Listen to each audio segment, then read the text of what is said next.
And hello, welcome to solo playthroughs. A little couple minutes behind schedule today. Just had some things going down, so we got here though, and we are ready to go with Cloudspire Chapter 3 with the Brawnen.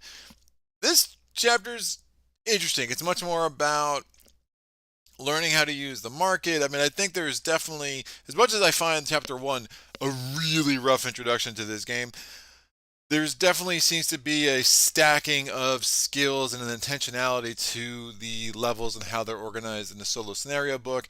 And this one's really learning about the market, the import of the market. There's not as many units that come at you from the AI faction, from the Grovetenders at this point, but we definitely want to be strategic in how we use some of the units and take advantage of some of the units and the spires from the Merc units, I should say, the Merc units and the Merc Spires in the market phase. And then we're really going to have to get some siege towers and go at the gate. So I'll go through the different goals in this scenario, the different ways to get the 3 renown that we want to get. I did go back and replay Chapter 1 and Chapter 2 to get here. Chapter 2 was tricky. It took me several tries to get that 3rd renown. Some points I was just too strong and I just defeated the Grovetenders Fortress too early. Getting the third piece of research was definitely tricky, but got there. Took me, again, it took me about 5 or 6 tries to actually get that 3rd renown again because I had done it once before. And here we are in Chapter 3. Obviously, it's a very large map, so I'm cutting things off down here and cutting a couple of hexes off up there. That will not come into play in this scenario at all, so I'd just rather get the focus this way and go horizontal instead of the vertical as it is in the book.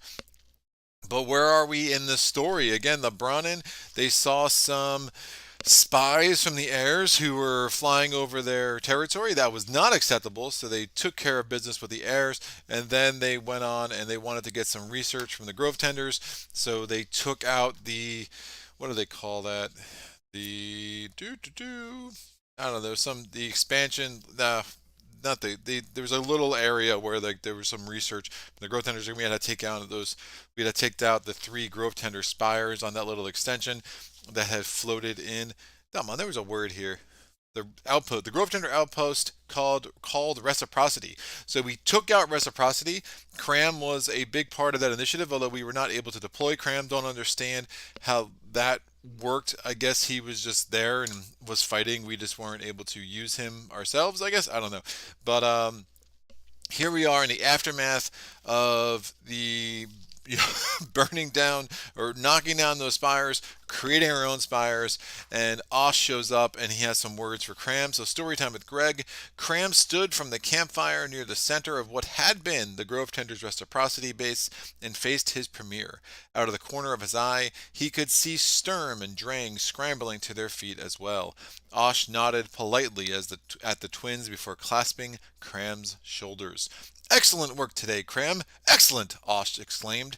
You're probably surprised to see me at the front, but I wanted to deliver word of the next phase of this operation personally. Tomorrow, I want you to push in another couple of miles and set up a spire line at the edge of the Great Wood.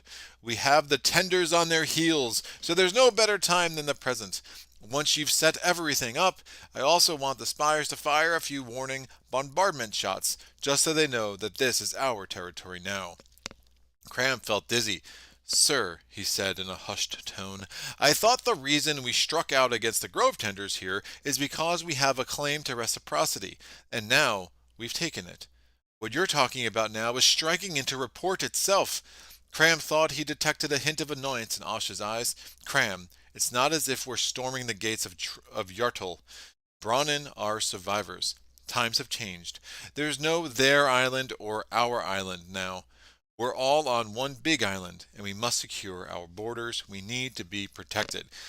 The only thing that starts on the board is going to be one of these 3 earthscapes, and then you're going to have 3 retall spires. So we will get to that. Let me make one quick look here. Okay, great. So instead of putting the 3 earthscapes on and removing 2 of them as we're supposed to, I'm just going to put the 1 on. So basically, after setup, you're supposed to roll a die, and a 1 or 2, you're removing Earthscapes 10 and 16. On a 3 and 4, you're removing Earthscapes 10 and 15. And on a 5 and 6, you're removing Earthscapes 15 and 16. So let me get the D6. Here we go. I rolled a 1, so removing Earthscapes 10 and 16. That means 15 will stay on the board. And this is 15 here, and 15 is going to be oriented this way, like so. Now that does leave a direct path for the AI to get right to our fortress gate. So getting an Earthscape early and kind of making this a more complicated path to get to us is going to be a priority of mine as we start here. These two Earthscapes, 10 and 16, are just going to come out of the game. I'm not sure if you're supposed to add them to the Earthscape stack for purchasing during the market phase, but I just take them out of the game because it's a little unclear. I'm going to build those 3 retail spires. So instead of having the normal chips of 1 attack chip and 1 range chip, we're going to have Brews and Board Game says, "What's up, dude? Love some Cloudspire." Hello, sir. And Brews and Board Game says, "I always thought this was a fun scenario, but most of them are." Yeah, this one's fine.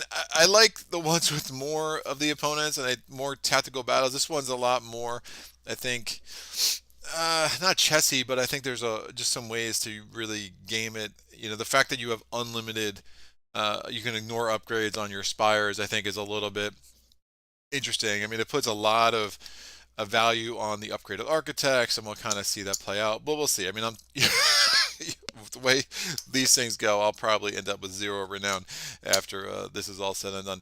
So we're gonna set up for each of these retail spires, instead of again having 1 attack chip and 1 range chip, we're gonna have 2 attack chips, 1 range chip, and 1 fortification at the bottom. Again, when you attack a spire, no matter how much damage you do, you only take away the bottommost chip. And to take away the fortification chip, you do need to do 2 damage. This sucker is going to go over here on that Earthscape. This sucker goes here, and this sucker goes over here. The fortress gate for the Grovetenders, normally you would start with 10. You are told to start with 15 in this scenario. So we are going to need to knock out that fortress gate if we're going to get all 3 renown. And there's a special way we have to do it, but that does mean we have to get through 15 health. I'm going to turn to the next page. The objectives. Complete at least 1 objective to achieve victory. Gain 1 renown for each objective you complete. The first objective is to defeat Y Van K. And the second objective is at the end of Wave 5, have 3 Siege Tower Spires with enough range to attack the Grovetenders Fortress Gate. And the third one is to defeat the Grovetender Fortress Gate using a Siege Tower Spire. See Scenario Rules. Scenario Rules. You may ignore the upgrade capacities of Siege Tower Spires. You cannot target your opponent's Fortress Gate with Raze until the end of Wave 5, at which point each Siege Tower will use Raze to attack the Grovetender Fortress Gate once. Marks. The Brawnen's mark is going to be the Grovetender Fortress Gate. Put the Brawnen mark chip by the Grovetender Fortress Gate for that reason, and it's going to be the same the other way around. The Grovetender mark is the Brawnen Fortress Gate. The Y Van K, the closest opposing faction minion with equal or less health than her, so that is her target when she's on the unpromoted side, but when she is on the promoted side, her mark will be the closest opposing spire with at least 1 attack upgrade. She's really annoying. I'll explain how she works when she comes on the board. Event die results 1 through 3, Brawnen cannot purchase from the market this wave. 4 and 5, you have to add a attack chip to the bottom of a Grovetender Spire of your choice. And if you roll a 6, especially nasty, convert a Brawnen Spire of your choice into a Shrubbery Spire, keeping its current upgrades. Yeah, just don't roll a 6, because I haven't done it yet in any of my practices. At least not when I had a Spire on the board. So I'm hoping the first time I do that is not here on this channel live. I'm going to shuffle up the Relic deck. Again, don't normally take the Relics, but they're a good alternate to get just 4 XP if you don't, 4 source I should say, not XP. If you don't want the relic itself, we'll kind of nestle this relic deck right there. That'll work. Trying to avoid too much glare here. Brews and Board Games, haha, that's my style. Hope for the best, expect the worst. Yup. I'm going to set up the landmarks. Again, there are 7 landmark chips. I had pre-shuffled these. I don't know which is which. I promise you I've not memorized all 19 of these landmarks, or 21 of these landmarks in the order from top to bottom, but I'm going to go ahead and just roll a D8 to get a landmark chip. Again, the 2 closest spires, one to each of the fortresses, will get a swamp chip. I rolled a 3, so we'll put that right there. What is the closest source to the fortress gate for the Grovetenders? I believe is this one. So I'm going to roll a D6. There's only 6 landmark chips left. We get a 1, so that's going to go there. Now, these will go with the rest of the stack. There are 19 chips left. I'm rolling a D20. We're going to place a landmark chip there. It's a 7. So that's 4, 5, 6, and 7. There's 18 left. Rolling a D20. That's a 6. We'll put this one here. We need to put something there. There's 17 left. I rolled a 9.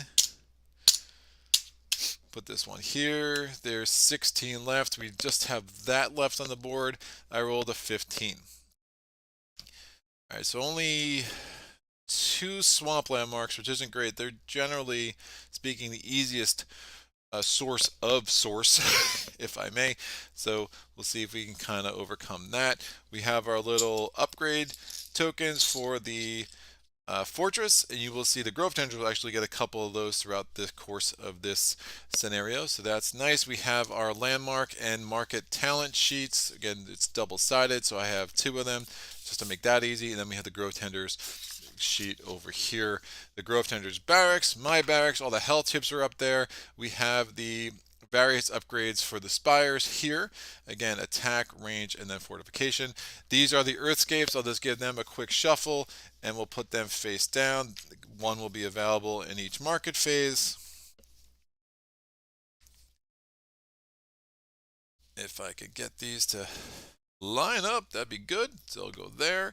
And then we have all these market chips. Again, if you have the Horizon's Wrath, is it Horizon's Wrath? Uprising. If you have the Uprising expansion, you get a ton of market chips.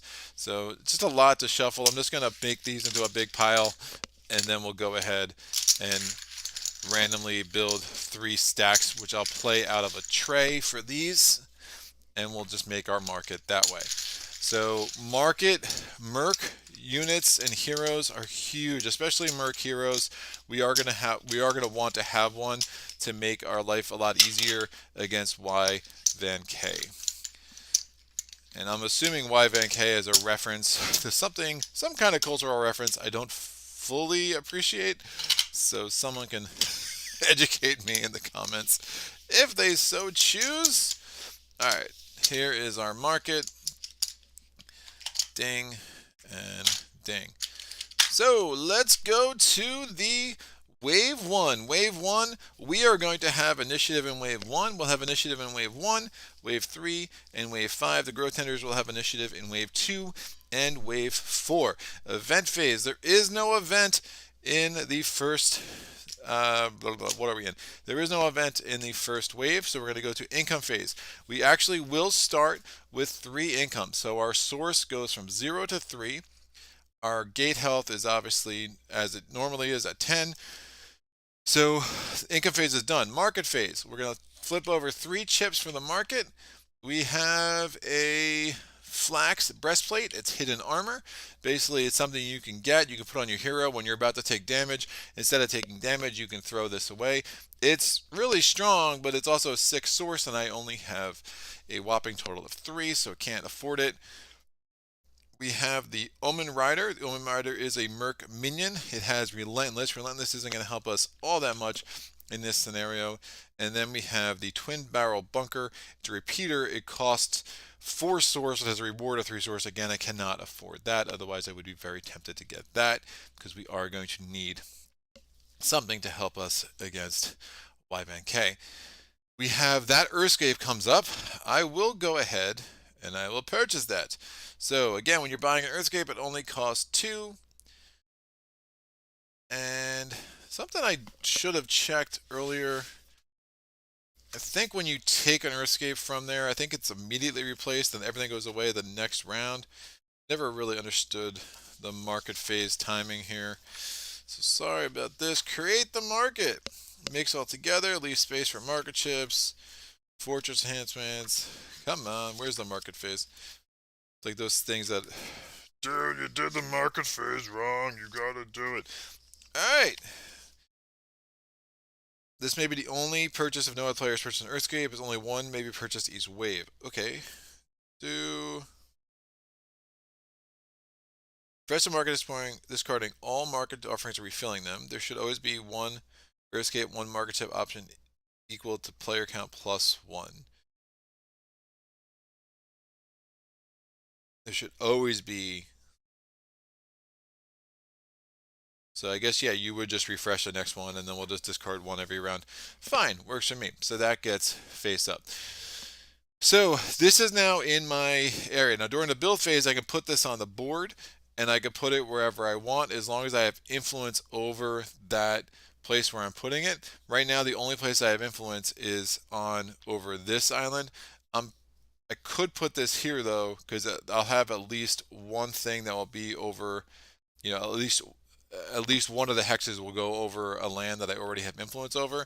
And again, I have influence over this island because it's next to my fortress. In the future, influence as you expand is only going to be in the island tile that is adjacent to an island tile that you have a spire on. So I actually could put this here. I just want to make it a little bit more complicated for these suckers to like get to me. I mean, that's a really direct shot. Now, alternatively, is also a really direct shot for me to there, but that's not entirely great. So I could put this on the board there. I believe that's correct. Again, these Earthscapes are a little weird. Never played Cloudspire. Back to the new Hapamaka still. Where would you put Cloudspire against Chip Theory's other games? I think if my wife saw me spend another 130 on another game, she might murder me. Yeah, if you go Cloudspire for 132, I mean, by the time you're adding the expansions and whatnot, it's a little bit nuts. I like Cloudspire more than Too Many Bones, and I love Too Many Bones. But to me, Cloudspire is a little bit more puzzly in a way that appeals to me, and the gameplay from game to game is a little bit more steady. Whereas Too Many Bones, like sometimes it's just kind of like doesn't work. Sometimes you have so many battles where you're just one shot and you're dead, and then you have other times where you're so strong by the end you're one shotting the tyrant. So the gameplay, when it comes together, it can be really, really a super fun experience, and it's a wacky, zany world. But I just find it not as again even from game to game. Whereas I find Cloudspire, you kind of know what you're going to get. You're getting a deep, super puzzly thing. That said, learning Cloudspire was really not fun. And you know, I, this rules reference is fine. I wish I had read this first. I think it would have helped me a lot. I find the rule book and the walkthrough to be really problematic for a few reasons. Alright, so the Earthscape must be placed on an even plane of player and cannot be placed on unoccupied hexes. You may place it on top of source wells.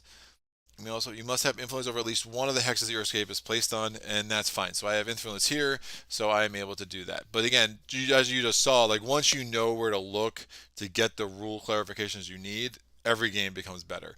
And my problem with Cloudspire is this rule book should be just like burned. I wish they took the good parts of this. They should have like a separate book for a walkthrough, right? And they took the good parts if they wanted that, right? But the walkthrough I find really problematic. It's really kind of silly, and if someone knows what they're doing as the Grovetenders, like it's not a balance. You don't end up in a balanced situation. Like it's weird, but I wish there's some of the good parts of this and expanded on the rules reference because the rules reference is actually fairly strong and fairly well written. And they tell you, oh, don't read this except for when you need. No, just read this first. I think it will help you out a lot if you're trying to learn this game. Mike Franz intending to play solo with multi asking Rasma.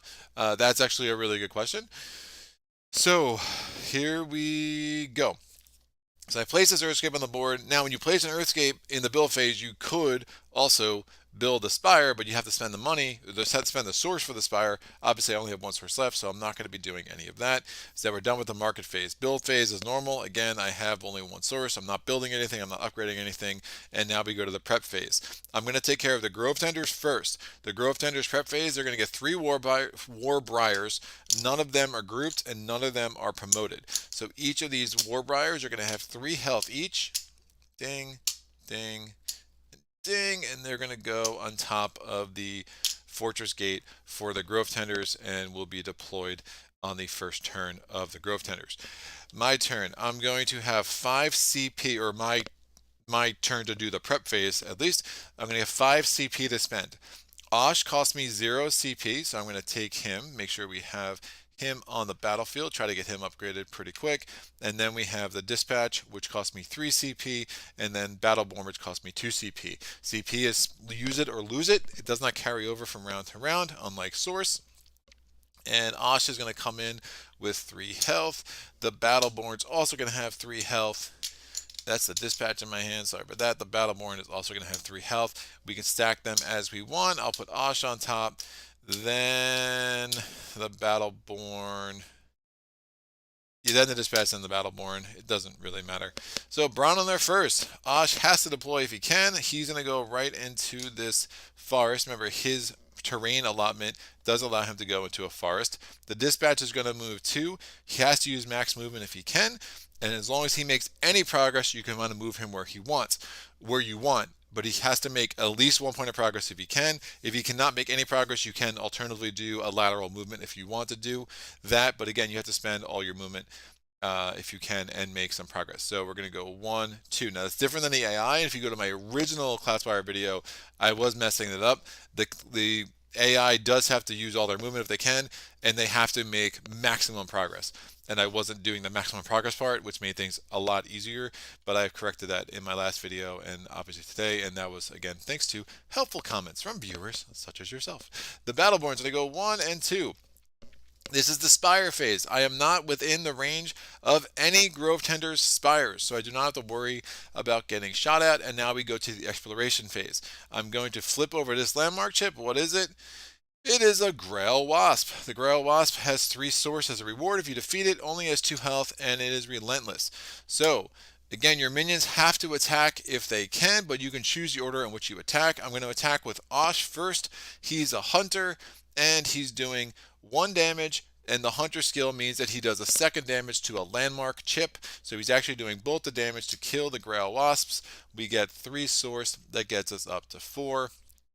The dispatch and the Battleborn are very upset that they have nothing to attack.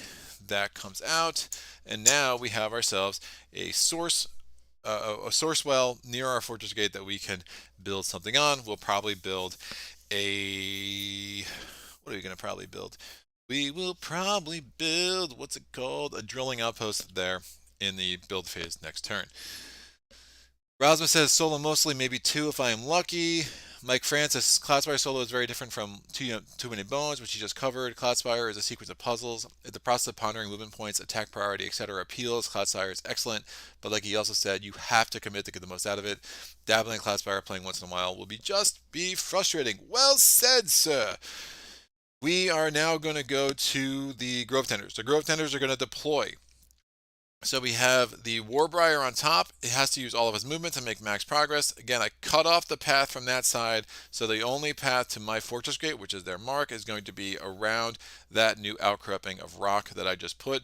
This Briar is going to move 1, 2. This Briar is going to move 1, 2. This Briar is going to move 1, 2. So they all used all their movement points, and that's fine. And this guy, again, had to deploy because he could. There was a path hex there for him to enter the fray. We're now going to go back to the Brawnen's turn. Oh, when Osh defeated the Grail Wasp, he would have gotten an upgrade chip. We'll give him another attack chip. Now, your heroes can move before or after your minions, but you can't like move a minion, then move a hero, then move your minions. So unfortunately, Osh is going to be a little bit out of the way for a second here, but the Battleborn is going to move 1, 2. Again, he has to move his full movement if he can. The dispatch is going to move 1. We'll move the dispatch to full 2 because I could do 1, 2 because that does make progress, but we'll move the dispatch here because I want to get the dispatch here on its next movement. We are in range of this Retall. So the Retall is going to fire at the Battleborn. It has 2 attack chips, so that's how many dice that it rolls. If it gets a 3, the Battleborn is going to be a figment of our imaginations. In a second, I rolled a 2. So 2 damage to the Battleborn. Battleborn is down to 1 health. And now we will, oh, also at the end of the movement, I would have moved Osh up here too, so that's fine. And now we can do the explore phase. Let's see what's going on here. It's a little risky, but why not? It is a gate port. Rift Walk overload. So Rift Walk, our minions can actually move on there. And overload means at some point I could spend 6 source if I have a unit adjacent to it to get the reward. So I'd be spending 6 source to get a relic, which I'd probably discard and just get 4 source. So I'd essentially be spending 2 source. I would net 2 source loss just to have another hex that I can build a spire on.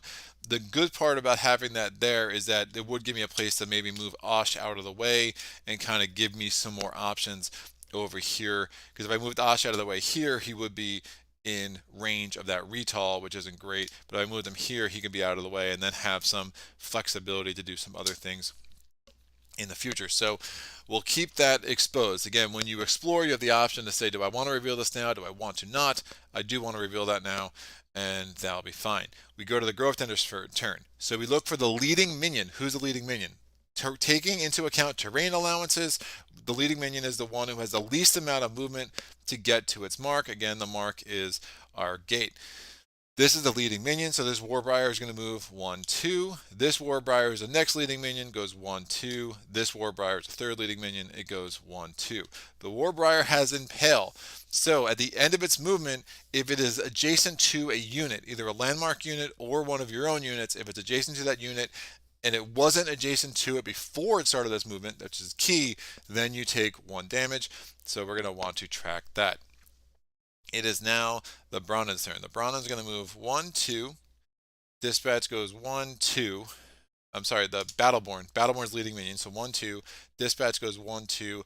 Osh, again, heroes are different. You don't have to do all of their movement. So, excuse me. I do wish the rings between bronze and gold were a little bit clearer, especially when I got all these lights coming down.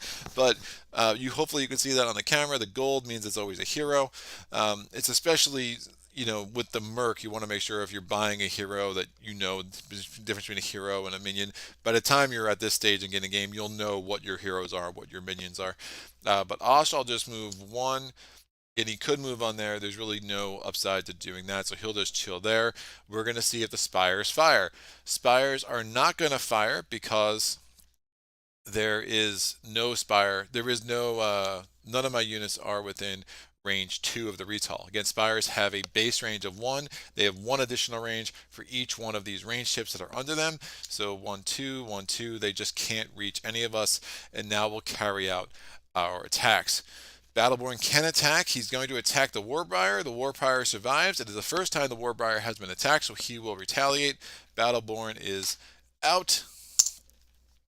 And the Dispatch is going to attack. The Dispatch will... Yeah, I guess he'll go ahead and he'll also attack this Warbriar. Do you want to do that? 2, 2.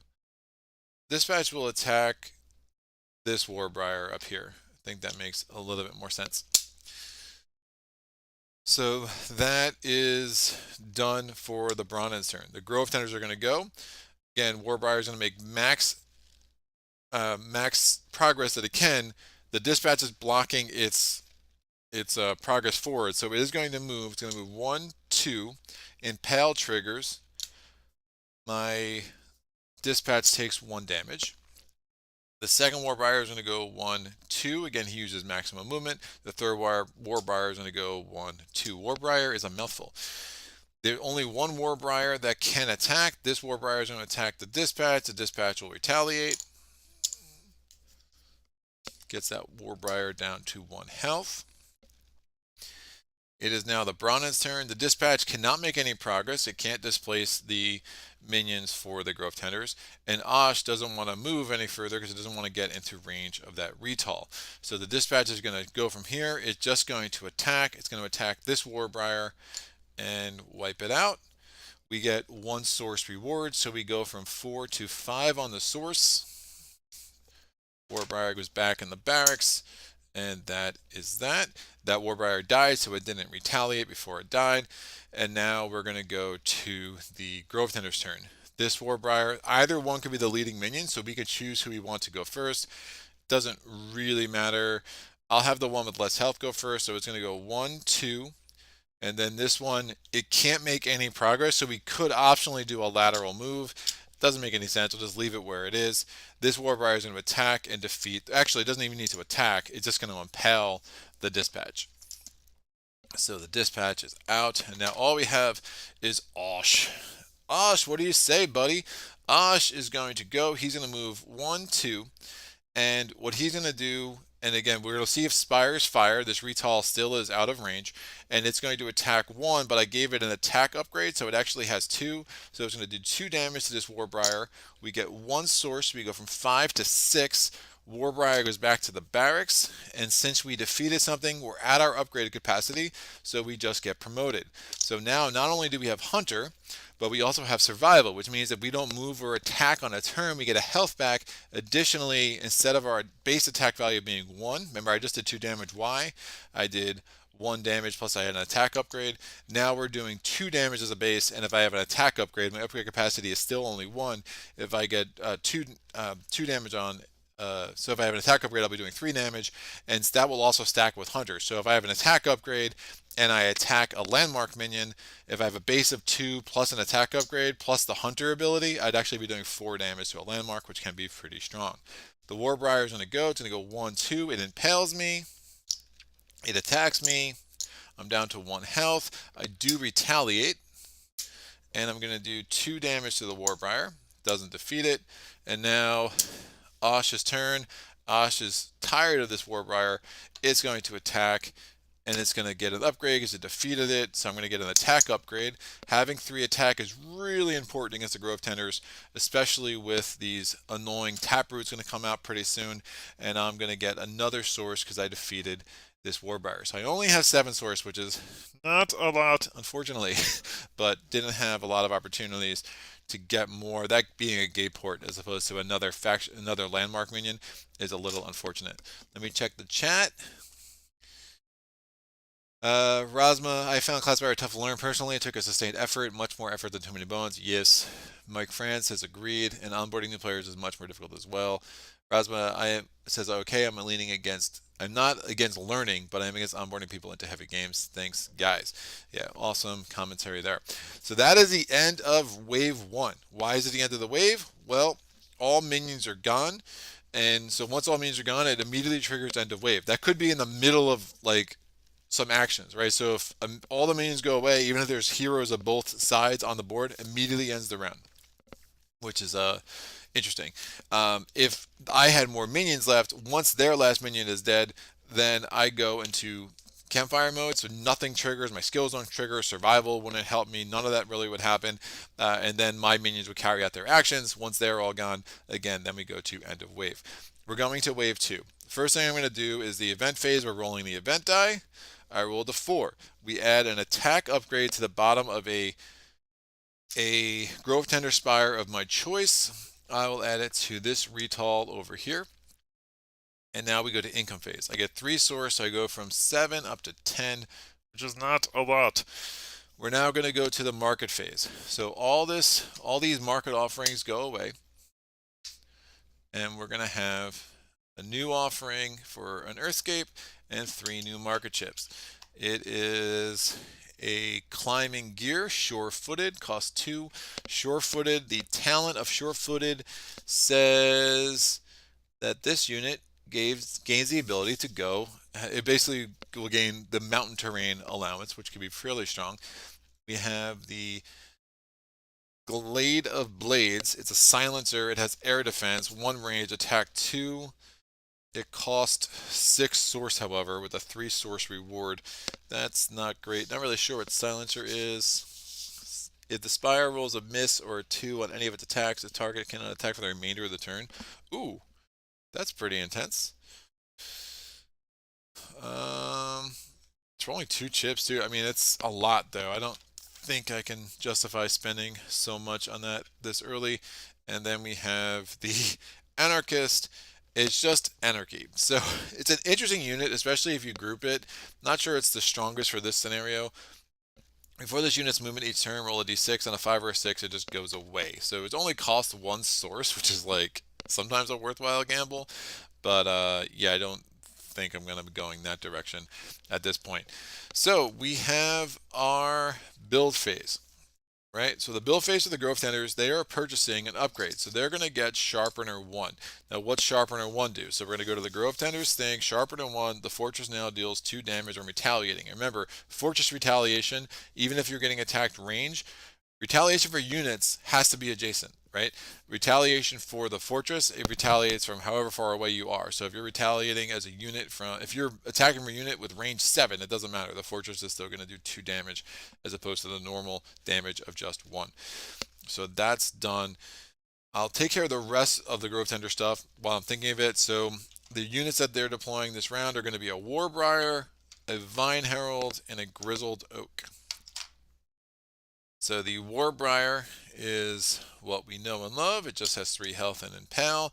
The Vine Herald has 3 health. It has air defense and range 2. Air defense doesn't really matter against us. If I was flying, it means that it could do some damage to me. The range 2 means it has range 2 attack, again, just like you saw with the dispatch on our behalf last turn. And then finally the Grizzled Oak.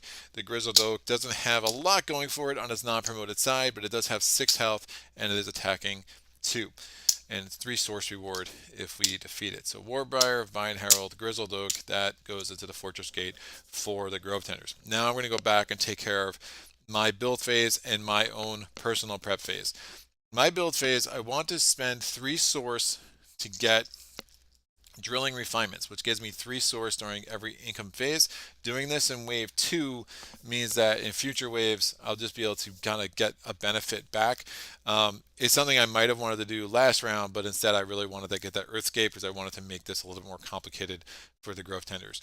So we have 7 source left. I'm going to spend 3 of that source to build a dispatch. No, not that. Where are you? No. I want to build a drilling outpost. That's going to have a fortification on the bottom of it, and I'm just going to put it there. Now, the end of the wave, I can take that off of the thing to get 6 more source. Because there's not a ton of enemies you're up against in this particular scenario, I find that combination of a drilling outpost and level 1 of the source drill really important, just to make sure you're getting your economy going. In scenario 2, I almost found it necessary to do drilling storehouse to get my source capacity up to 30 as opposed to 20. But in this scenario, it's probably something you're not going to want to worry about. Unfortunately, now I have 4 more source, but I have really nothing obvious to spend it on. So I think I'm just going to hold on to it and try to do something more comprehensive next turn. It does make the Anarchist like an interesting gamble. I mean, that 3 damage is nice if it survives, but knowing me, I'm going to roll a lot of 5s and 6s. Sure? Nah, the problem is it's just moving. If I can get it over here to help with these landmark chips, it might not be the worst idea. I could just group it, kind of see what happens. We got Warbriar, Vine Herald. Why not? For the kids. Sorry, we're down to 3 source. I did take the Anarchist in the market chip phase, and I'll group him with the Battleborn to try to keep him around a little bit longer. So I'm going to, in my prep phase, what are we doing? I have 7 CP. So again, the Anarchist I recruited in the Merc phase, and since it's a minion, I can group it with other minions, but when you're grouping, you cannot put a faster minion grouped with a slower minion, right? So, because thematically wouldn't make sense, a faster minion would be dragging this slow dude around with him. But we'll decide that the Battleborn has a move of 2, the Anarchist has a move of 2, so that'll be fine. And then I will get another Battleborn, so that's 4 CP spent. Notice I don't have to spend any CP for the Anarchist, I spent the source for it instead, and then we'll get the Dispatch. So that is going to be 3 plus 2 plus 2, that's 7. I'm going to not group anything else. I'm only grouping the Anarchists because I don't want to lose them before they actually get into the throes of battle. We'll see if they help at all. And we'll stack these suckers like so. It is the Grovetenders first. They have initiative, so they're going to leave their fortress gate in deployment. So we're going to go 1, 2, 1, 2, and then the Grizzled Oak only has a movement of 1. Again, none of them have any terrain allotment other than path, so they're not going to go very far.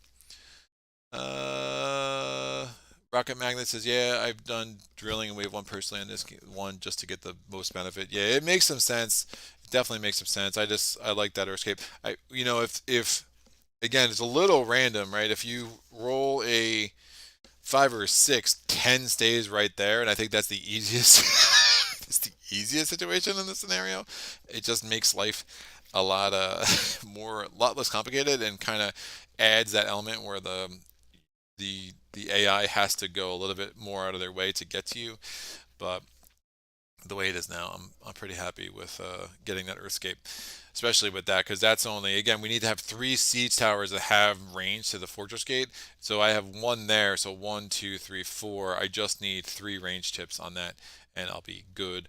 And then I'll just need 2 more siege towers. So I am going to plan on taking advantage of survival for Osh this turn, so I'm going to put that chip on there as a reminder. Again, if I don't move or attack with Osh, he gains a health pack. We're going to deploy from our gate. So this Battleborn is going to go 1, 2. This Dispatch is going to go 1, 2. And this Battleborn is going to go 1. Again, he's grouped with, oh, look at that, it's an Anarchist. Since the Anarchist itself wasn't moving, I don't have to worry about the roll or 5 or a 6. And now I'm going to get my health back for Osh. The Grovetenders go. The Grovetenders are going to go 1, 2. At the Warbriar. The Vine, ooh, that sucker in range of me now? The Vine Herald would actually attack me. So let me actually move with Osh last turn, because I'm going to need to get him out of the way. He would have just moved over here, so I didn't get the survival skill, but that's going to be better, because me getting a health and losing health and being in no man's land isn't going to help anybody. So the Vine Herald is going to move 1, 2, and the Grizzled Oak moves 1. So no one's in range of the Vine Herald. The Warbriar did not get adjacent to Osh, so no damage done there. We now go to the Grovetender's turn. Vine Herald's going to go here, so he would be in range of me anyway, and he'll keep attacking me. I could just move it to this corner, but then I'm just basically won't have access to Osh for the rest of the turn. Remember, I could have explored with Osh last turn. It's a little dangerous though, because I only had 1 health.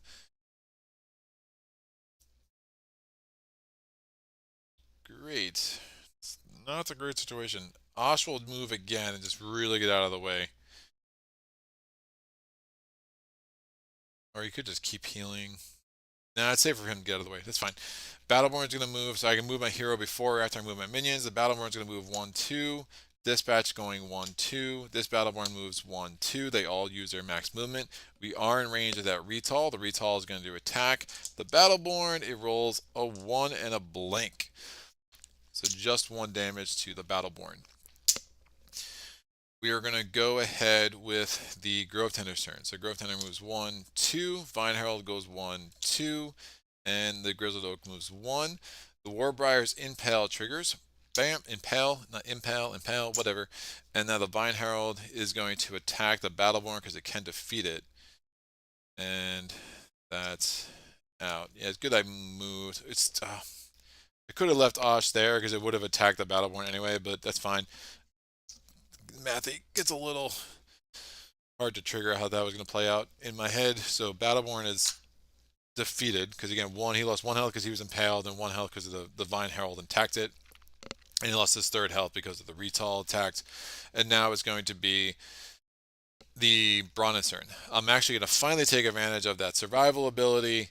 So I'm just going to put that there as a reminder. The Dispatch moves 1. It's maxed out. The Battleborn moves 1 because it can't move any further. The Retall is going to attack the Dispatch. Oh, that is... those are not attack dice. Those are the Brawnen dice. Oh, it does 3 damage. Dispatch is out. Wow. Unfortunate. I'm glad I got the Anarchist. So, no one can attack. Osh gets back to full health. We're now going to do the Grovetender's turn. The Warbriar moves. The Vine Herald moves. The Grizzled Oak moves. Again, they all moved 1 because they couldn't move 2 and still make progress. And again, you can't backtrack your steps. The Warbriars impale triggers. Impale. I don't know if I'm saying impale weird. And then you can choose the order of the attacks here. The Warbriar is going to attack and get countered. And then the Vine Herald attacks and kills the Battleborn. So the Anarchist is like, hi guys, here I am. Hope he doesn't go away because this could be a short day. I don't know if my gate could withstand this. My turn. So before movement, we have to roll a 5 or a 6 for the Anarchist. Or do we not roll a 5 or a 6 for the Anarchist? It rolls a 5. Anarchist goes away. This is why I never take the Anarchist. Wow. Anarchist is out. Oh, that would have been replaced, by the way. Shoot. Osh will... how am I going to do this?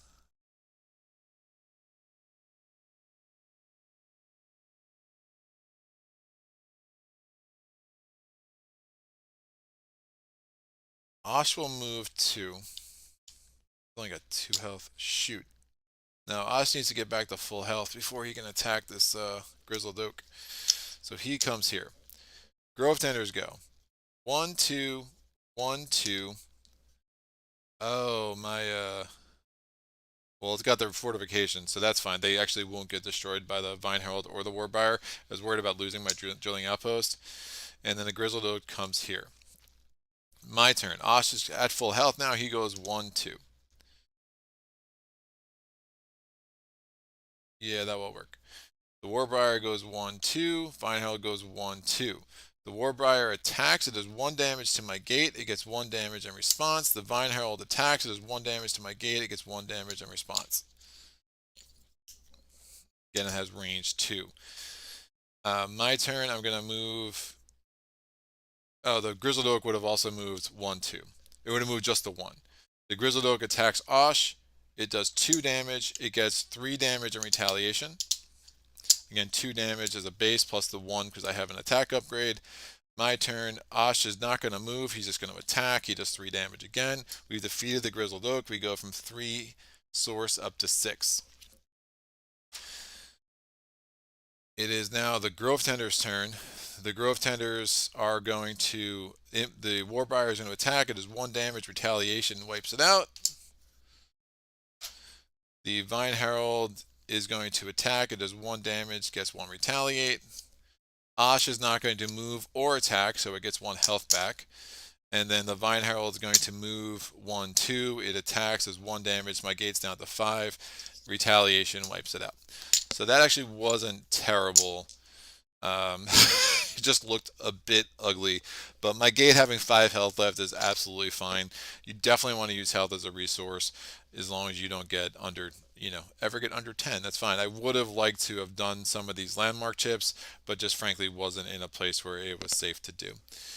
That's cool. So the end of the wave, I am going to get rid of this drilling outpost. I go from 6.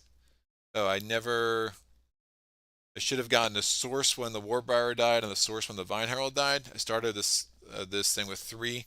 I got 5 total from killing those 3 enemies, and then I'm going to get another 6 to get up to 14 because of this drilling outpost. And that will go there. We're going to go to the event phase. When does that work? Drilling outpost. Yeah, cool.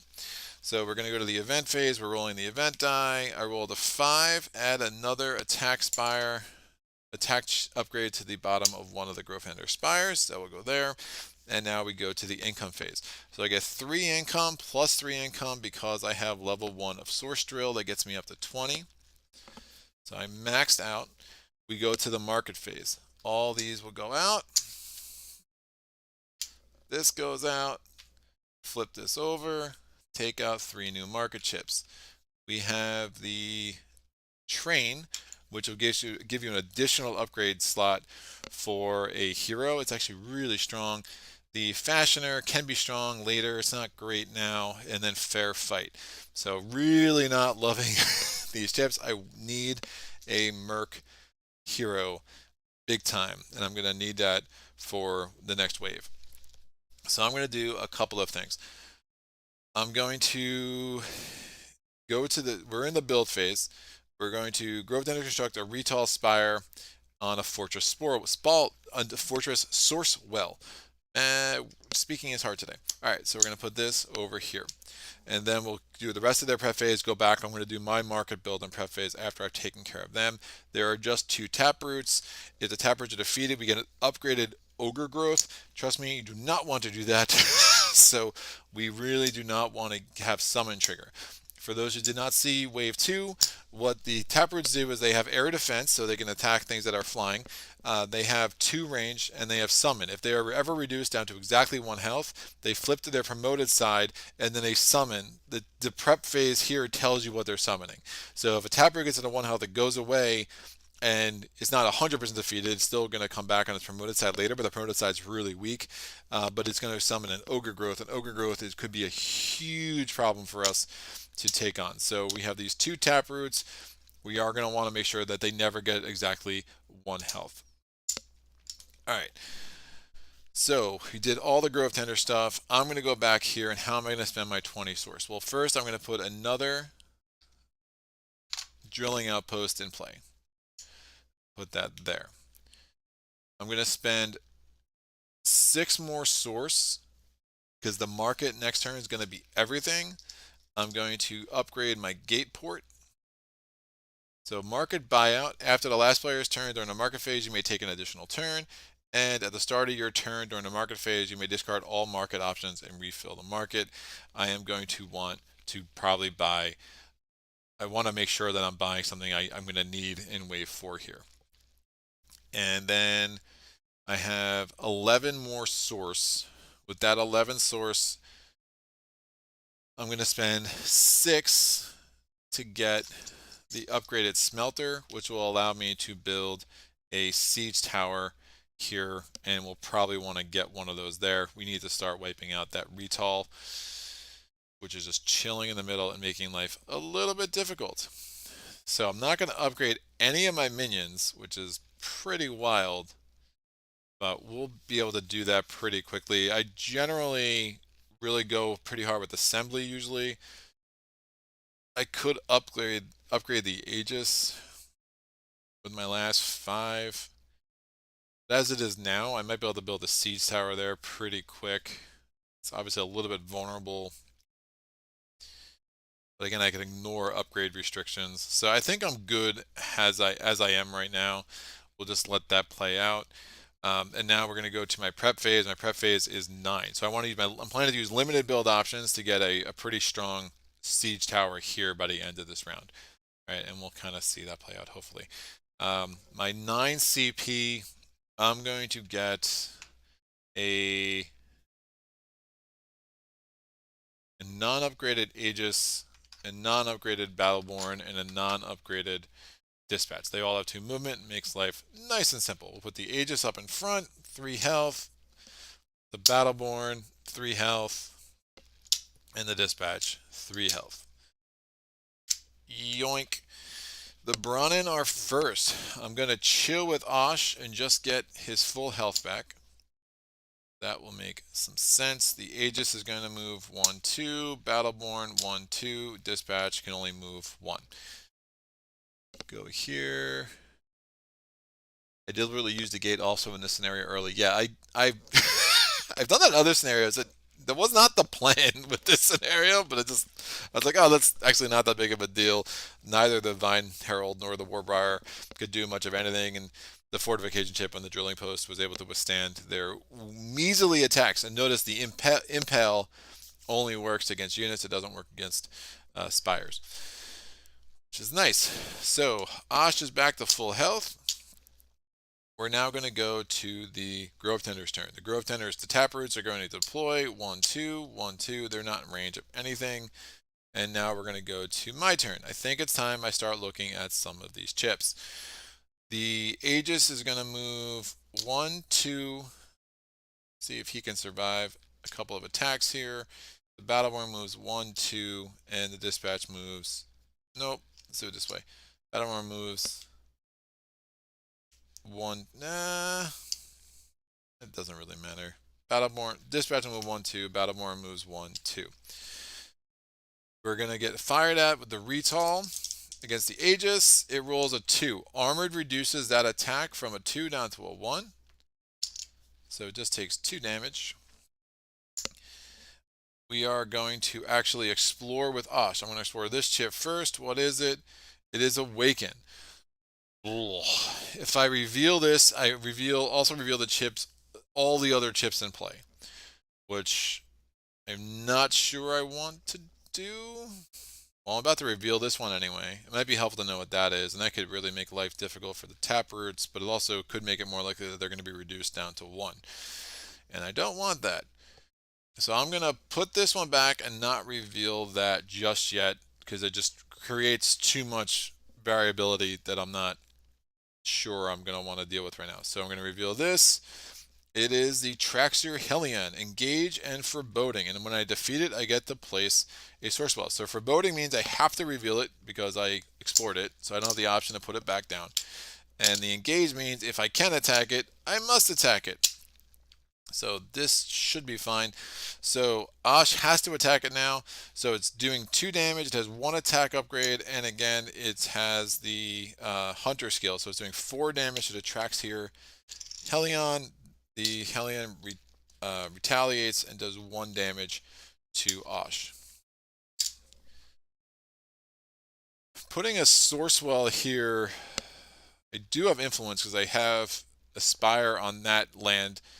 And it would be 1, 2, 3, 4, 5, 6 range. So I would need, again, you have base range of 1 for Aspire. So I would just need 5 range chips. It's not the craziest idea to have this be one of the 3 spires I need to be attacking this gate, but we'll see. It would be a lot. It'd be an extensive. Plus, it's when I start getting architects out, like this isn't really a spot they're going to naturally be next to, so it might make that really hard as well. The Grovetenders are going to go 1, 2, 1, 2. I have no spires within range to attack it. The Engage means that this Taproot actually has to attack the Hellion. So 1 damage there. And this Taproot, again, range 2, is going to attack the Aegis. It's the only one of my units within range 2 of it. The Aegis is armored, so that attack of 1 is reduced to a 0. My turn. The Osh is not going to move. He's going to chill right there. Aegis is moving 1, 2. Dispatch is moving 1, 2. And the Battleborn moves 1, 2. The Battleborn is within range of the Retall, so 2 dice coming at it. It just does 1 damage. So that's a nice little roll for us. And now we can choose the order of our attacks. Osh is going to wipe out the Hellion so we can build a spire, and I do have the smelter up so I can put a siege tower there, and I might as well. So my reward for defeating the Hellion, we get ourselves a siege tower. Siege tower naturally comes in with 1 attack chip and 2 range chips. The Dispatch is going to attack next. It's going to do 1 damage to this Taproot, and then the Aegis is going to attack. It does 2 damage to this Taproot, and the Taproot is out. That gives us 2 source, so we go from 5 up to 7. Taproot out, and goes here. So notice the order was important because I got it down to 1 health and then wiped it out. If had I attacked it with the Aegis first, number 1, the Taproot would have retaliated, but number 2, it would have been down to 1 health, and so after it retaliated, it would have immediately summoned an Ogre Growth, and that's no bueno. Do not want that to happen. The Grovetenders are going to go. The Taproot's going to move maximum 1, 2. It is getting attacked by the Siege Tower. Please don't roll a 2. Don't roll a 2. I rolled a 1, so 1 damage to the Taproot. And now it attacks what its priority is: a hero it can damage, a spire it can damage, and then a minion it can damage. Since Osh is there, it's going to go ahead and attack Osh. Osh will retaliate and wipe it out. So there's 2 more source, and we get up to 9 health. That is the last, or 9 source. That is the last of the minions for the Grovetenders on the board. So Osh immediately enters campfire mode. And now the rest of this will play out. We still have our 2 limited build options. So we have 9 source.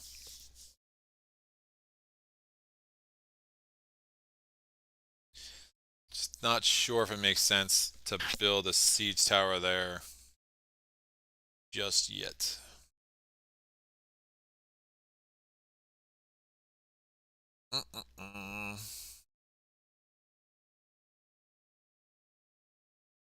Alright, let's see how this sucker.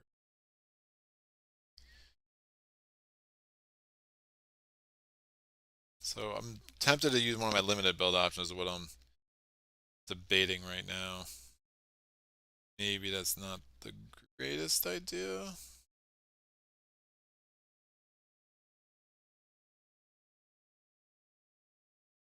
Probably not. Let's chill. It's a lot of source though. I'll be losing a lot of it if I don't spend it. Kind of in a use it or lose it proposition. Could just add range to this siege tower. I think about do the math. So I'm getting 6. I know I'm getting 12 more source guaranteed. So I guess I'd only be wasting 1. But we'll see if this is what this is. So my turn, the Aegis is the lead minion, so it's going to move 1, 2. The dispatch is going 1, 2. And the Battleborn goes 1, 2. We can choose who the Retall attacks. It's going to attack someone that it can, in theory, defeat, assuming max rolls. This Retall is rolling 2, so we can defeat this Dispatch or can defeat the Aegis. I really want to save the Aegis because I can start eating into this, especially since I never built a Siege Tower there like I was expecting to. So the Retall is going to attack the Aegis, or not the Aegis, it's going to attack the Dispatch. It rolls 3 damage, so Dispatch is out, which is fine. This is why I did what I did. I was hoping to reveal this, but I can probably still do that next turn. So now the Aegis is going to go and attack the Spire and remove the fortification chip. If I had the upgraded Aegis, I'd be able to remove 2 chips instead of just 1 because of Assault, but alas, I do not. Now, we're going to go again because we're the only one with units still on the board. The Aegis is the lead minion, it moves 1, 2. The Battleborn is going to move 1, 2. The Retall we can have attack the Battleborn. It's probably going to wipe it out, but I think that makes the most sense. It does 3 damage. Battleborn is out. Now this Spire is also going to attack, and because now we're in range of that Retall, the one we just built last turn, and again we had avoided the range of this Retall over here, so this Retall is only rolling 1 chip against the Aegis. It does 1 damage. Armored, 1 damage reduced to 0. Aegis is going to attack the Retall. We get rid of its range chip, which is super nice. Now again, we can choose. There is no like AI attack priority for your own units. You can choose who they're attacking and what. Obviously, I'm at the gate. I might have wanted to attack the gate. I didn't want to attack the gate. We're good. So my turn again. The Aegis is already at the fortress gate. So it can choose to do a lateral movement, but if I move here, I'm getting attacked by 4 dice. That's a no-go. So hopefully we can withstand this attack and we can continue to get this Retall down further and further. So this Retall is attacking with 2 chips against the 2 dice against the Aegis. It does 2 damage, reduced to 1. This Retall is attacking with 1 die against the Aegis. It rolls a 1. 1's reduced to a 0. Aegis is going to attack this Retall. Aegis' turn again. This Retall is attacking with 1 die. It rolls a 2. Armor triggers, goes down to a 1, but it still wipes out the Aegis. But the Aegis did their job. So no complaints there. So I didn't do any of my limited build options. And I think that makes some sense. Not really wasting much as a result. Yeah, I'm be wasting 1 source. I don't think it makes sense to spend 4 to get a range chip on there. Or maybe it does. Yeah, the math was the same. I'll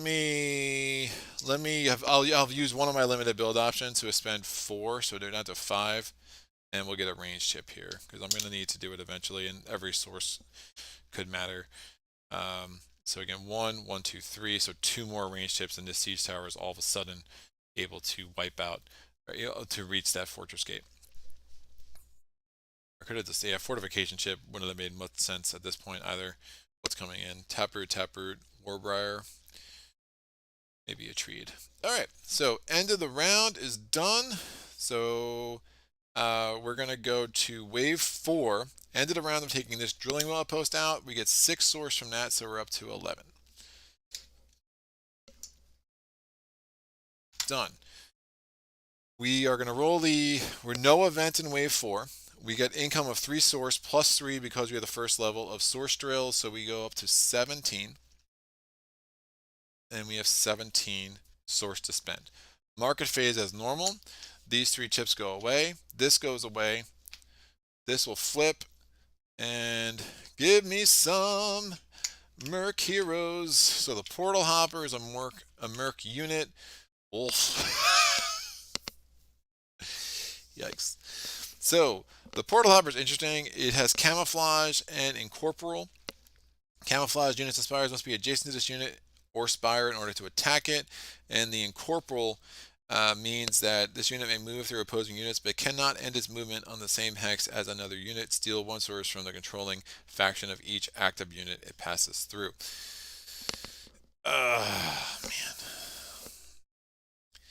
I think I get that one. It cost me 2 source. I go from 17 to 15. Now remember, I also did Gateport. So we'll replace that immediately. And then I can do, I want a hero though, because heroes are so much easier to control. Yikes. And we get the convict, battle hardened, but it only has 2 health. That could be right. The Portal Hopper only has 1 health. I mean, I'm really just hoping to get 1 shot with it. But the move 5 can be really sick. So we're going to use the enforced demands at the start of your turn. This is my turn. I have a second turn. We're going to use my turn to discard all the market options and replenish the market. And now for my second turn, hopefully I can get a Merc hero. We get Back to the Future. Yikes. And that, and that. All right. So we have Slingshot, which is air defense. It is range 2, attack 1, and then we have directional attack. When this spire is constructed, point its arrow at an adjacent hex. The spire may only attack opposing units along the line of hexes in the indirect direction. Well, that's pointless. So I will get Slingshot. And that's going to cost me 2 source. So I'm down to 13. So we got our work cut out for us because that was not. There's a there's a hero. Uh-oh.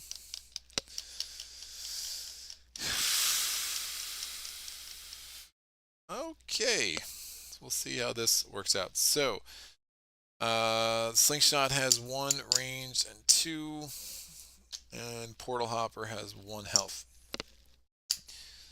And might not be long for this world. So the market phase is done. We go to the build phase. Let me do everything all at once. The Grovetenders Fortress, Sharpener 2, Spire Precision. So this is, if I'm going to forget a rule today, it's going to be this one. Each blank rolled by the attacking Grovetender Spires deals +1 damage. So if you again roll a blank, it's actually a 1. And now we have the Grovetenders are going to have 2 Taproots. If they get down to 1 health, they're going to be summoning a Treed, which could be really bad. It would be an upgraded Treed as well. So 1, 2, 3, 1, 2, 3, and then we also have a Warbriar. So our impaling friend is back, but this is not an upgraded one. Finally, we have Y-Van-K. Y-Van-K is going to be on the upgraded side. Now he has two talents. The first, on the upgraded side, it's peaceful on both sides, and then on the upgraded side it has Yartl's Will. On the non-upgraded side, it is Yartl's Way. Yartl's Will, before or after this unit's movement, if it is adjacent to an opposing spire with at least 1 attack upgrade, it removes all attack upgrades from that spire that flip this unit, removing any upgrades. And then the Peaceful is super annoying. Peaceful. This unit can only be damaged by Merc units and Merc Spires. Other units may displace it.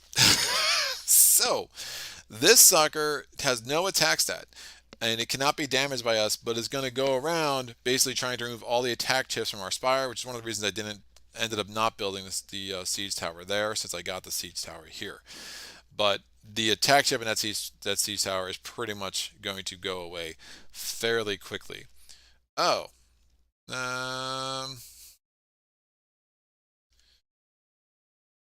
yeah. I built that. Actually, I had the raise ability, so I could have been attacking. If I had built this range upgrade quicker, I could have been attacking that retail. We'll just. There's reasons why I wouldn't have wanted to do that because I wanted to make sure my Aegis has something to attack here. So I'll just pretend that I did that on the very last turn. I did a limited build option. I got that range hit, but now the siege tower can absolutely start taking out that retail with the raise ability. So the YVanK normally has 2 health. Instead, this sire comes in with 4, and he's going to be at the bottom of the deployment stack for the Grovetenders. What's going on? Okay, you can reveal both landmarks on the same turn. I think you can, Shane, but you need to reveal sequentially and decide to reveal. You can't look at them all and decide what to do. Yes. Sorry, you need to explore and decide to reveal. Yes, that's totally right. So Shane, so you can look at one, decide whether to reveal it, then look at the other. You absolutely can do it sequentially, but Rocket's absolutely right. You can look at 2 and decide which one you want instead. Very cool. So we have done everything for the Grovetenders. I still have the build and the prep phase for me. I have 13 source left. I'm going to spend 3 to get myself another drilling outpost. And then I'm going to spend 9 to upgrade my Aegis and to upgrade my architects. I have 11 CP. I'm going to get an upgraded architect. That's 4.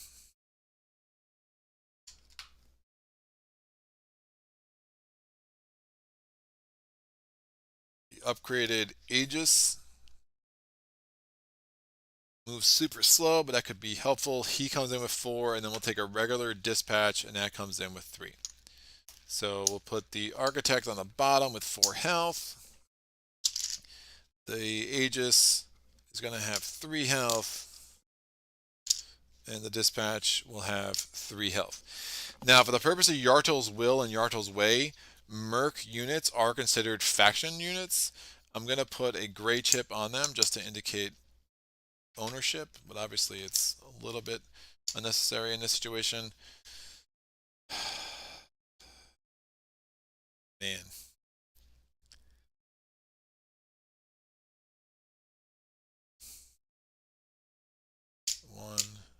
One.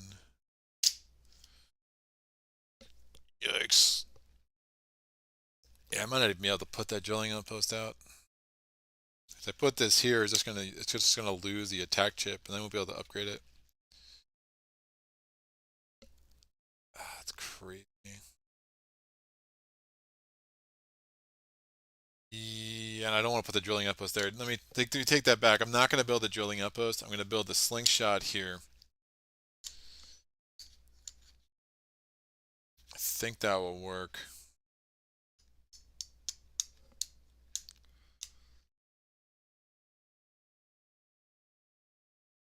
Death's Javelin's interesting, but the fact I have to point it in a very specific direction, that could be very hard to pull off. So I'm going to get 3 source back because I did not build the drilling outpost.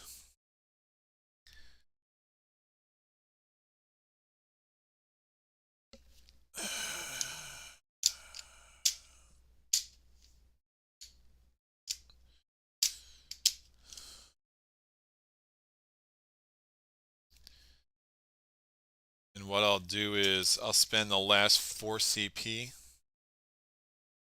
on assembly, 4 source on assembly, and then I'll get to roll this die. So I get the assembly die.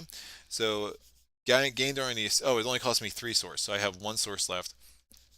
Gain the assembly die once per wave during the build phase. You may roll this die as a build option. You may add the rolled upgrade to the bottom of one of your spires, ignoring upgrade capacity. I roll, it gives me a range upgrade, and I'm going to add it to the siege tower. So that worked out pretty well. And I'll put this die back here. So I'm only going to roll it twice this game, but it's nice to have. So we're going to put the Aegis on top of the Architect, and then the regular dispatch on top of that, and then the Portal Hopper on top of that. Camouflage could come in handy.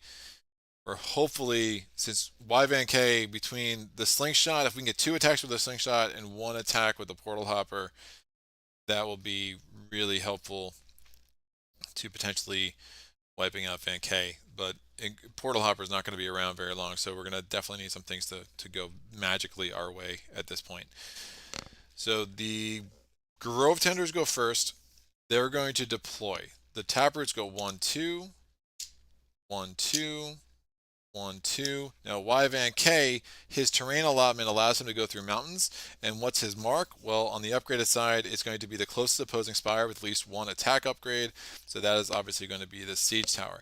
So had I put this slingshot here, it would have just gone there and taken away the attack, which would have been absolutely useless. So YVanK goes 1, 2, 3, and 4. It does not reach the siege tower, so the attack chip still lasts. At the end of the movement, we're going to be able to do a Raze ability. My range is 1. We're going to be able to do an attack. We're going to do 1. I have 4 chips, 1, 2, 3, 4. I'm going to attack the Warbriar. I do not want to attack the Taproot. I do 1 damage to the Warbriar. Out.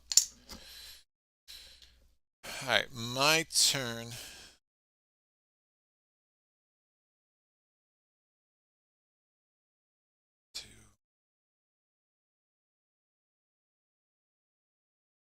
I don't want to deal with Treeds. I think Osh is going to go back into his scared little home again. The Portal Hopper. 2, 3. Shoot. Which this was a portal.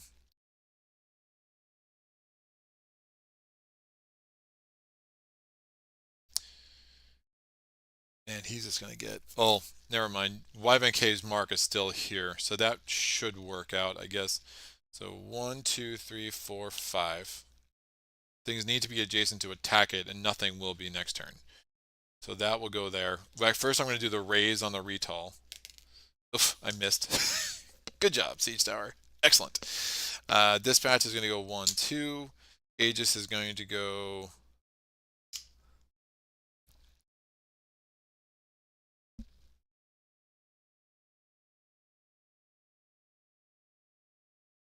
Yikes.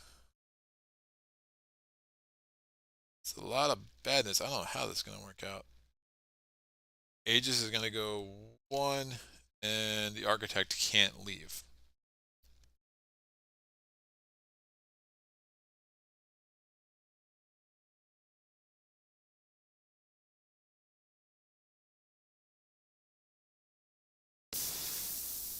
Grovetender's turn.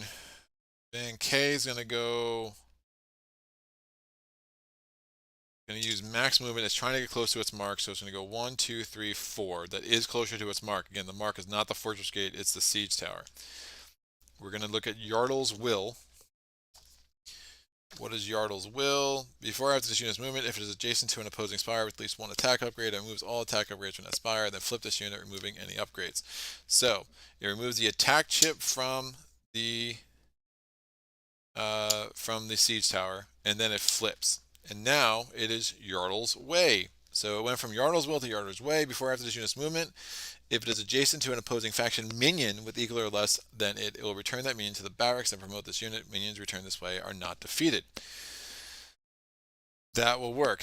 So the Taproot's going to go 1, 2. The... Oh, it's going to attack that.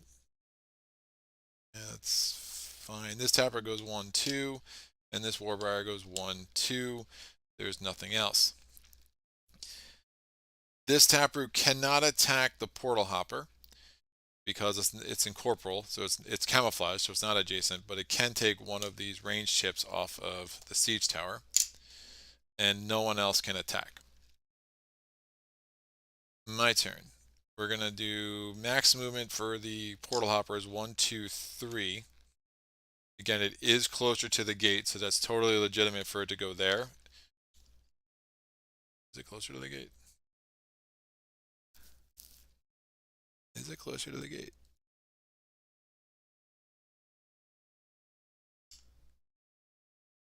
No.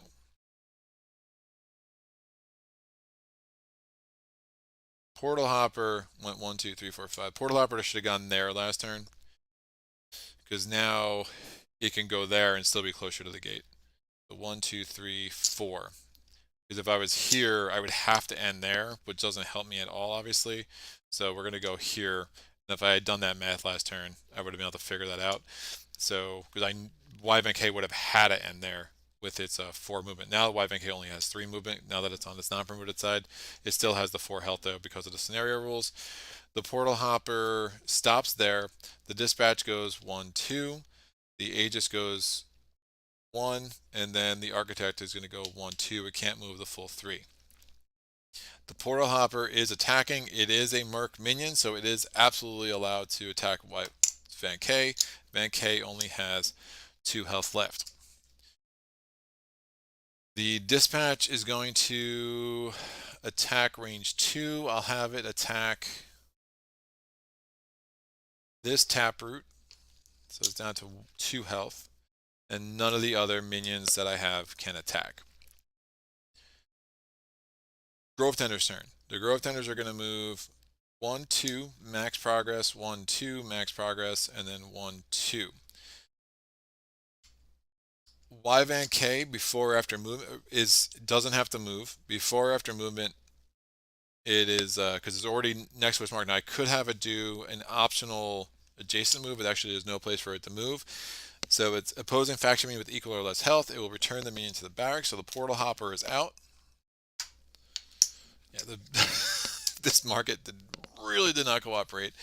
Bye portal minion, and then this guy now upgrades to his other side.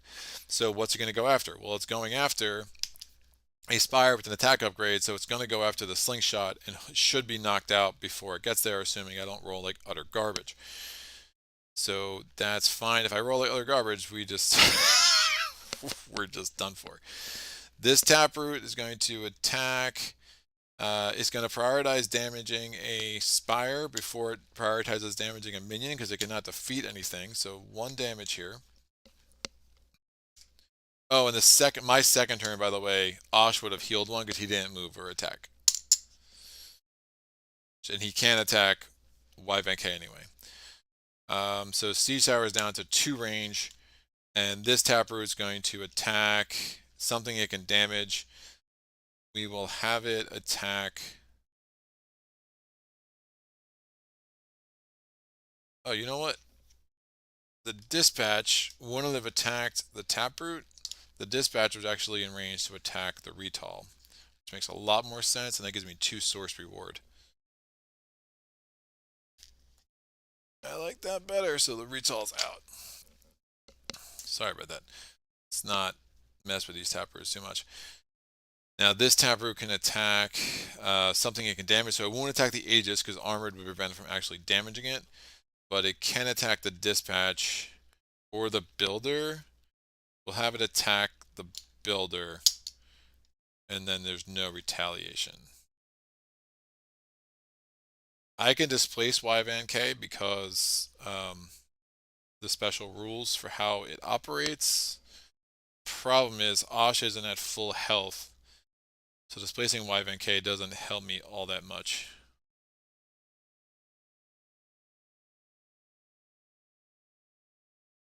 What's going on down here? Shane says thanks. Couple of messages redacted.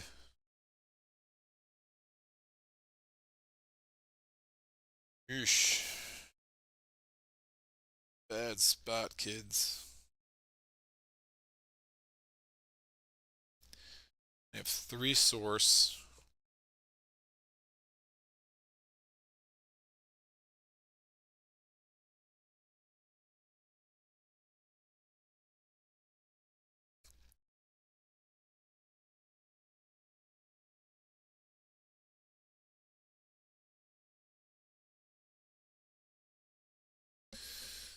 Other units can displace it. I mean, I could just keep it in its thing. I have no attacks.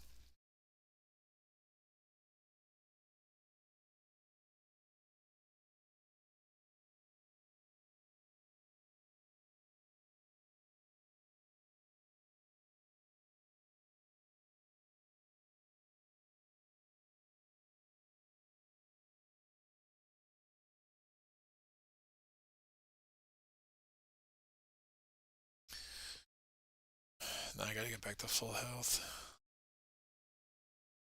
Alright, my turn. We're gonna get full health on Osh. Dispatch can't move.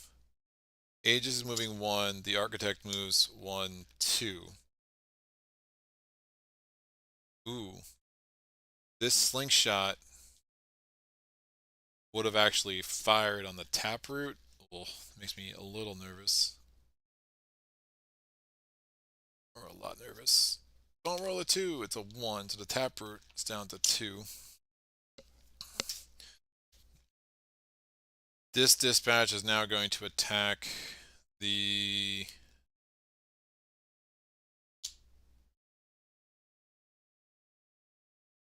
Briar again. Nothing else can attack. Osh is back to full health.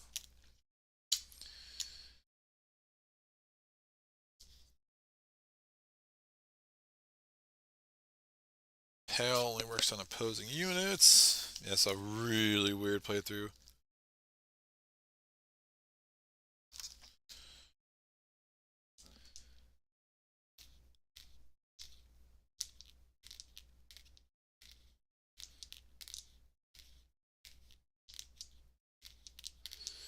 None of them can move. They're all kind of in a standstill.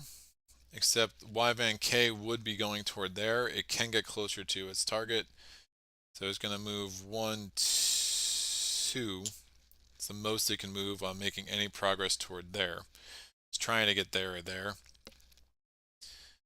Ugh. His slingshot's going to attack again. Oh, that's bad. Getting a treed. Yeah, we are. We're going to get a treed. Slingshot's attacking. Get a 2 or 1. So, the Taproot is injured down to 1. It's going to summon. It summons a treed. We get an upgraded treed. So upgraded tree comes in with 5 health. It has ram and has tough. So tough means that if it was ever going to be retaliated by more than 2, it would be reduced to 2, the damage done to it. The ram is interesting. If it's attacking a spire, instead of doing normal damage, you just take the top. Spire with an attack chip, you just take the top attack chip. Alright. So the treat is going to attack adjacent. Does 2 damage to the dispatch. The dispatch does 1 damage back. This Taproot is going to attack a minion that it can defeat. It would prefer to attack the minion it could defeat as opposed to attacking a tower. So it's going to do 1 damage to that dispatch, and the dispatch is out. Alright, because it can't defeat that siege tower. And the Warbriar has no one that can attack, and Yvan-K is still trying to get over to the slingshot. We go my turn.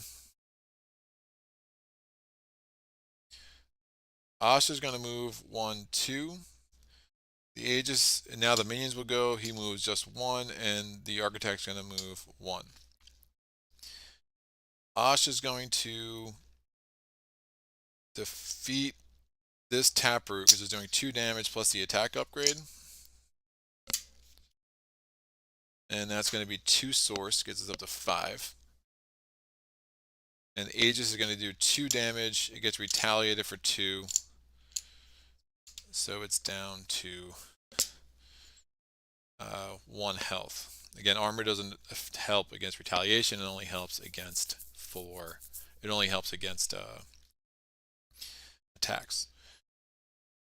The Grovetenders are going to go.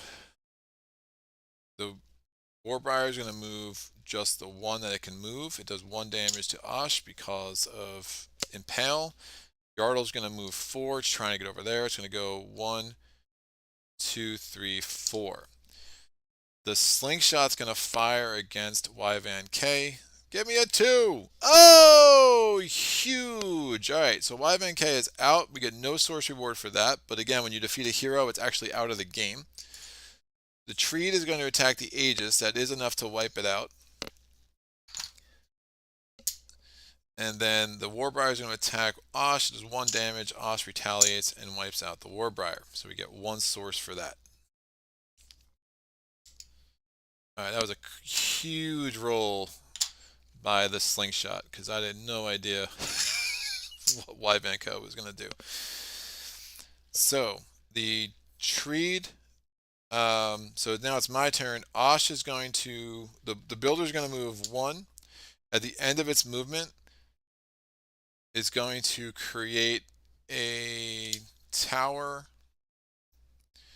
It's going to create a regular tower here. Just a, what is it? A dispatch platform here. Osh is going to move here. And remember, this architect went from promoted to non-promoted. Osh moves here. It attacks the Treed. The Treed is defeated. We get 2 source to get this up to 8 source. The regular Taproot comes in. And now it's promoted Taproots. Promoted Taproots are actually weaker than the non-promoted Taproots. The architect's going to attack it for 1. Wipe that out. We get 2 source. So that worked out well. And now Osh goes into campfire mode. The architect, before its movement, is going to upgrade this dispatch platform to a siege tower. So we have 2 siege towers. Neither have range to the gate at this point, so we need a lot of range, and I'm going to need to build another siege tower there. I will not... Well, I could spend... Nah, limited build. I could have done a limited build to get me another range chip here. I think that would have made some sense. So we've done no damage to that gate though, so that's obviously a bit of a concern because we are going to need to go through all 15 of that health. So that's the end of that. What do we got going on? No comments. So we're going into wave 5. So I have 2 siege towers on the board. I need 3 more range chips there and a bunch of attack chips. I need 2 more range chips there and a bunch of attack chips, and I need a siege tower there, which will automatically have range and an attack chip on it. So that's not the worst situation. We're going to go to wave 5. We have to roll the event die. I rolled a 6. Oh, shit. That's really bad. Convert a Brawnen Spire of your choice into a shrubbery, keeping its current upgrades. Wow.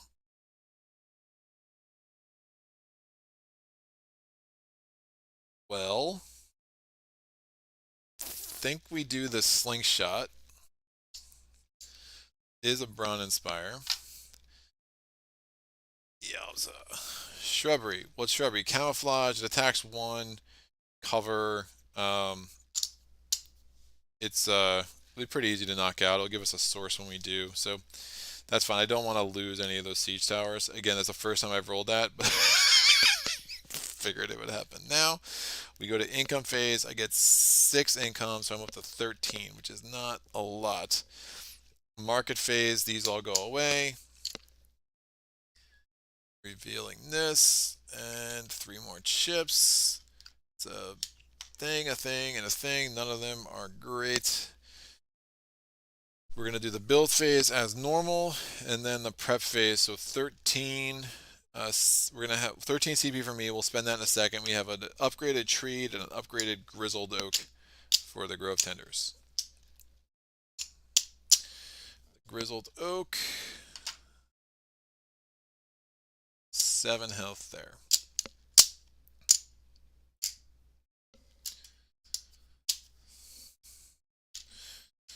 Grizzled Oak has Crush. It can move through units, and if it does, it basically just displaces them. Or does it move through them? No.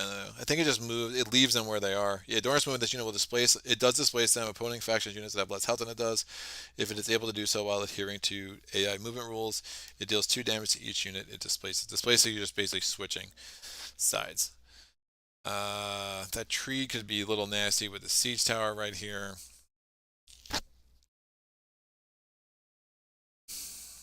Alright, we're going to do my build phase. I'm going to roll this die I get another range chip, obviously putting it here.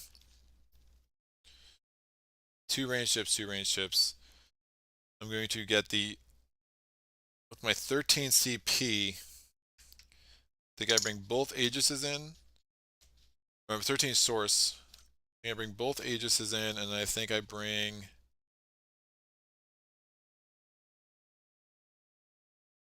Oh man, I'm just going to need so much source. Just looking at how much building I need to do, it's going to be a lot. A lot. Oh, that Grizzled Oak is doing a lot of damage.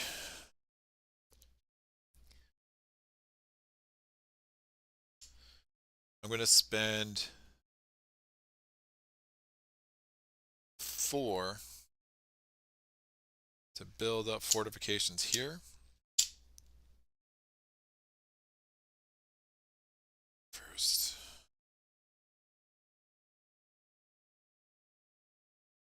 Again, it's 2 per fortification chip. And then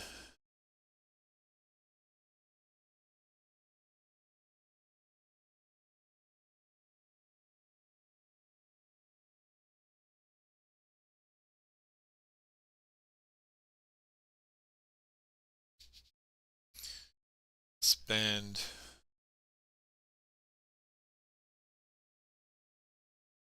this is nasty.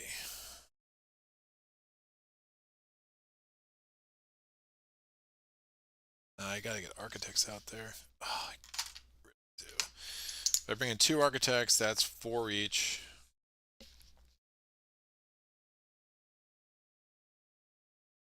How about this? 13. So architect, Aegis.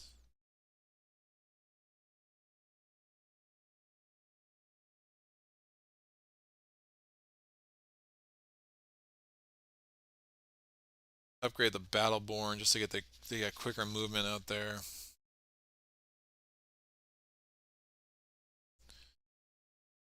Yeah, I'll spend 4 to upgrade the Battleborn.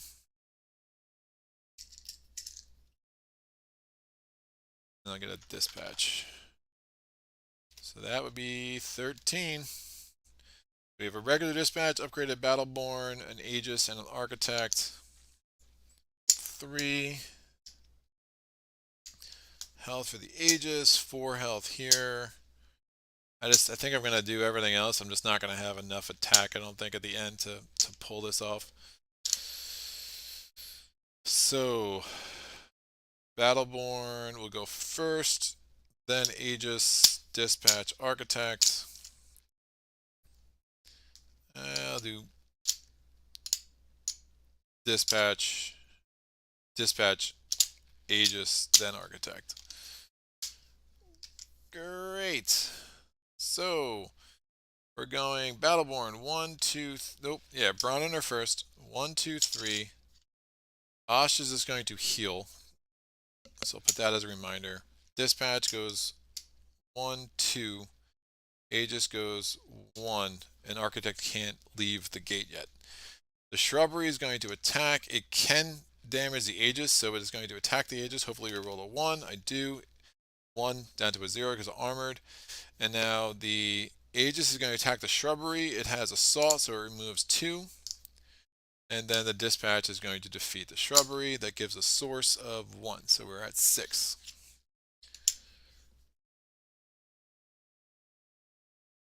Before I get too deep in this,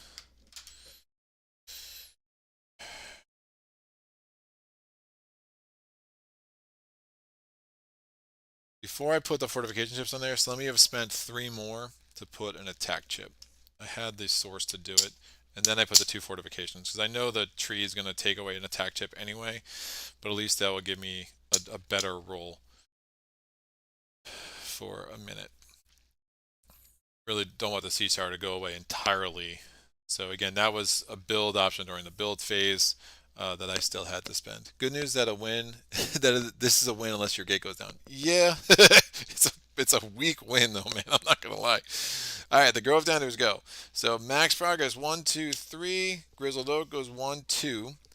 My spires are gonna fire. So the siege tower, I will attack. Oh, that Grizzled Oak is Nasty, nasty. It's really bad.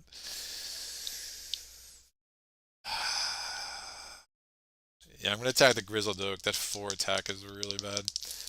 Grizzled Oak, give me something good. Oh, 1 damage. Oh yeah.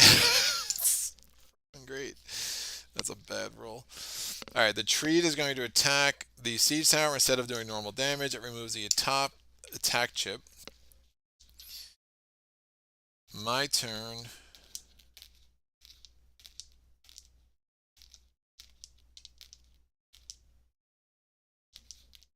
I'm not raising anything. I mean, that retall's not the worst.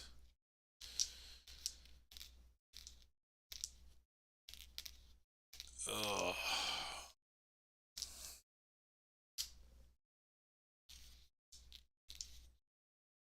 I think Osh is going to do survival and just get full health.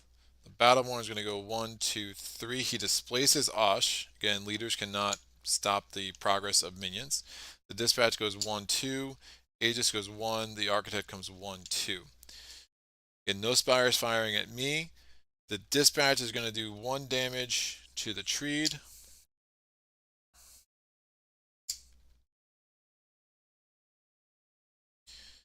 And the Battleborn doesn't do anything. I'm going to lose those attack chips. Shoot. No. I won't. Alright.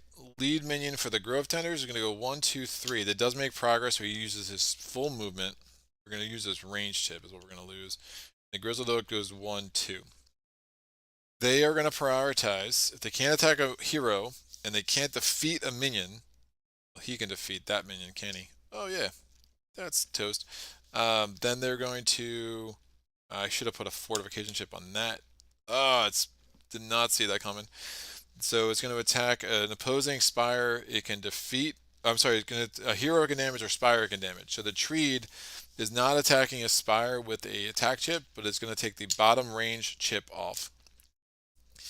And the Grizzled Oak, because they can defeat the Battleborn, is going to prioritize beating the Battleborn before it goes after the tower. But first, we still have an attack chips there, so we are going to attack 1 against the Treed because it is in range.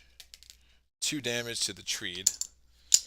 So the Treed still removed the range chip, and now Grizzled Oak is going to wipe out the Battleborn. So much for upgrading that Battleborn. It was kind of a waste of time. And Source, which is valuable right now. 2, 3, 4. Man, it's going to be 15 health on that thing. Is going to be just brutal.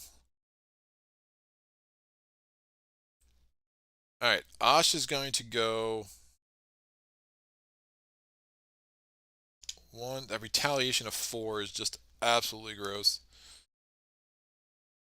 It's going to go 1,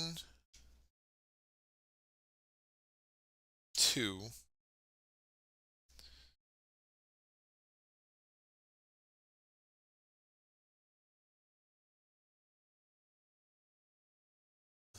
Dispatch is going to go 1, 2. The Age is going to go 1. The Architect's going to go 1, 2.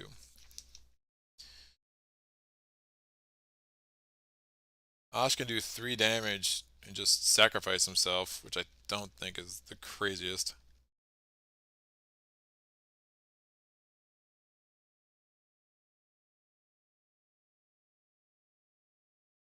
I could.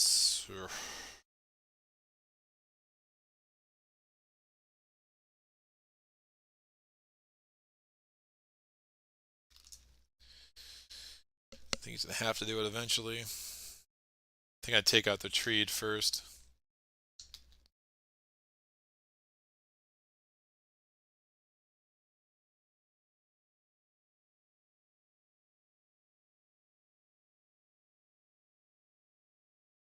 It'll give me a little more time. So the Dispatch is going to do 1 damage to the Treed. The Treed does 2 damage back because it's adjacent. And then the Grizzled Oak is going to... And then Osh is going to wipe out the Treed. So that's 2 Source. It gets me up to 5. The Grizzled Oak is going to... And then... So that's fine. That's right. The Grizzled Oak is just run over him. Oh. Well, if the Grizzly was going to run over the dispatch anyway, the dispatch would have actually done a damage to the Grizzled Oak instead, and then the retaliation would have wiped him out.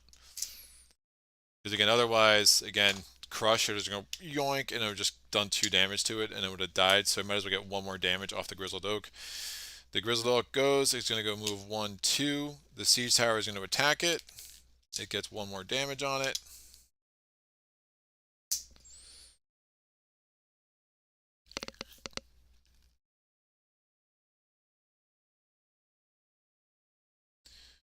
Osh is going to move. Then the Grizzled Oak attacks the Siege Tower. It just takes off the fortification chip. Put that there for a reason. My turn. I'm going to do a limited. Oof.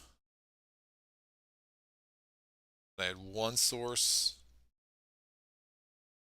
Treed gave me. I have no source. Oh, this is bad. Gave me 2.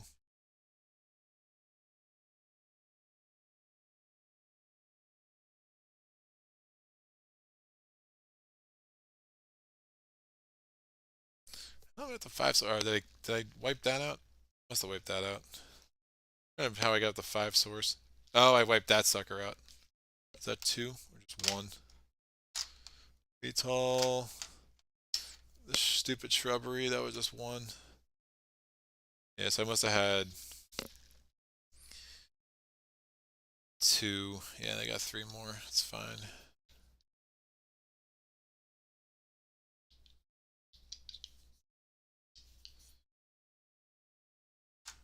Trees 2, 3. Yikes. Alright. Asha is going to go here. Aegis is going to move here. The Architect goes here. Asha is going to attack. It's attacking with an attack of 3. The Grizzled Oak is going to retaliate, wipe out Osh, which is totally fine. Bye, Osh. You fought valiantly. And then the Aegis is going to finish the Grizzled Oak off.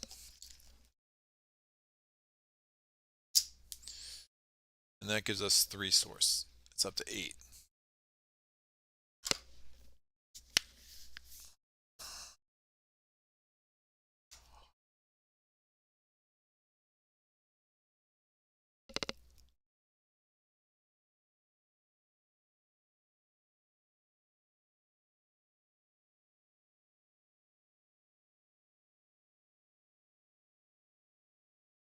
Beginning my turn, I do a limited build option. I'm going to be short. Yeah, I'm just not going to be able to get enough. Not going to be able to get enough juice. I need 1, 2. Yeah, I need to get 4 range. There's just 4 range on both of those. There's just no way to do it.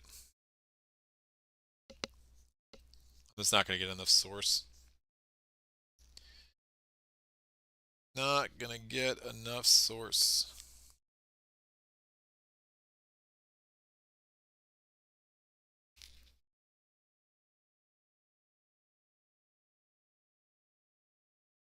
So I could try.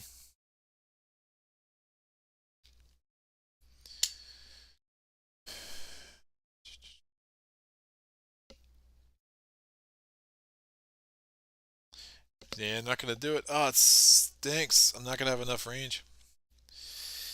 Alright, well, we'll do this. I'll build a siege tower with a limited build.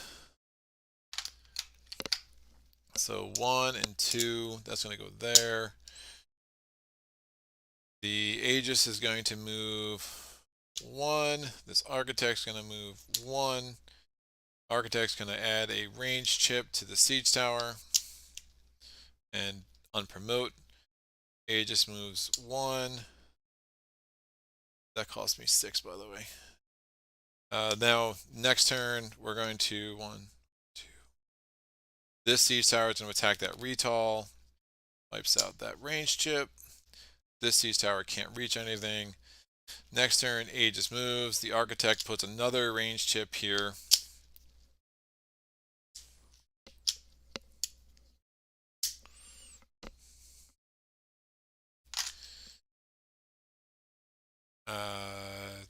Next turn, they could both raise that That retall, that's wiped out. That's 2 source. I think I actually had another one with that guy. So you can attack this. I need a 2 though. Didn't get it. This siege tower can roll. It needs to get 2. Doesn't get it. Remember, I can't use Raze on the gate until the very end. Aegis moves 1. Now siege tower attacking this retall needs a 2. This siege tower attacking this retall needs a 2. Doesn't get it. Aegis moves 1. Needs a 2. Yay, that's out. Needs a 2. Or needs a 1. That's out. Aegis moves. Raze. 1. Siege tower. 1. So this is out. That is 2 more source. It gets me up to 6, which is almost awesome. But again, with that next limited build option, all I can do is add an attack chip here. I mean, if I had enough source, I could spend it all in once to do unlimited upgrades, but I'm still going to be those 2 range chips away. So really the chips that were taken out in last wave more than this wave are pretty important because it just kept reducing my spire. And even the chip didn't, the treat, I think, knocked out another chip there too, which is unfortunate. So Aegis is going to go.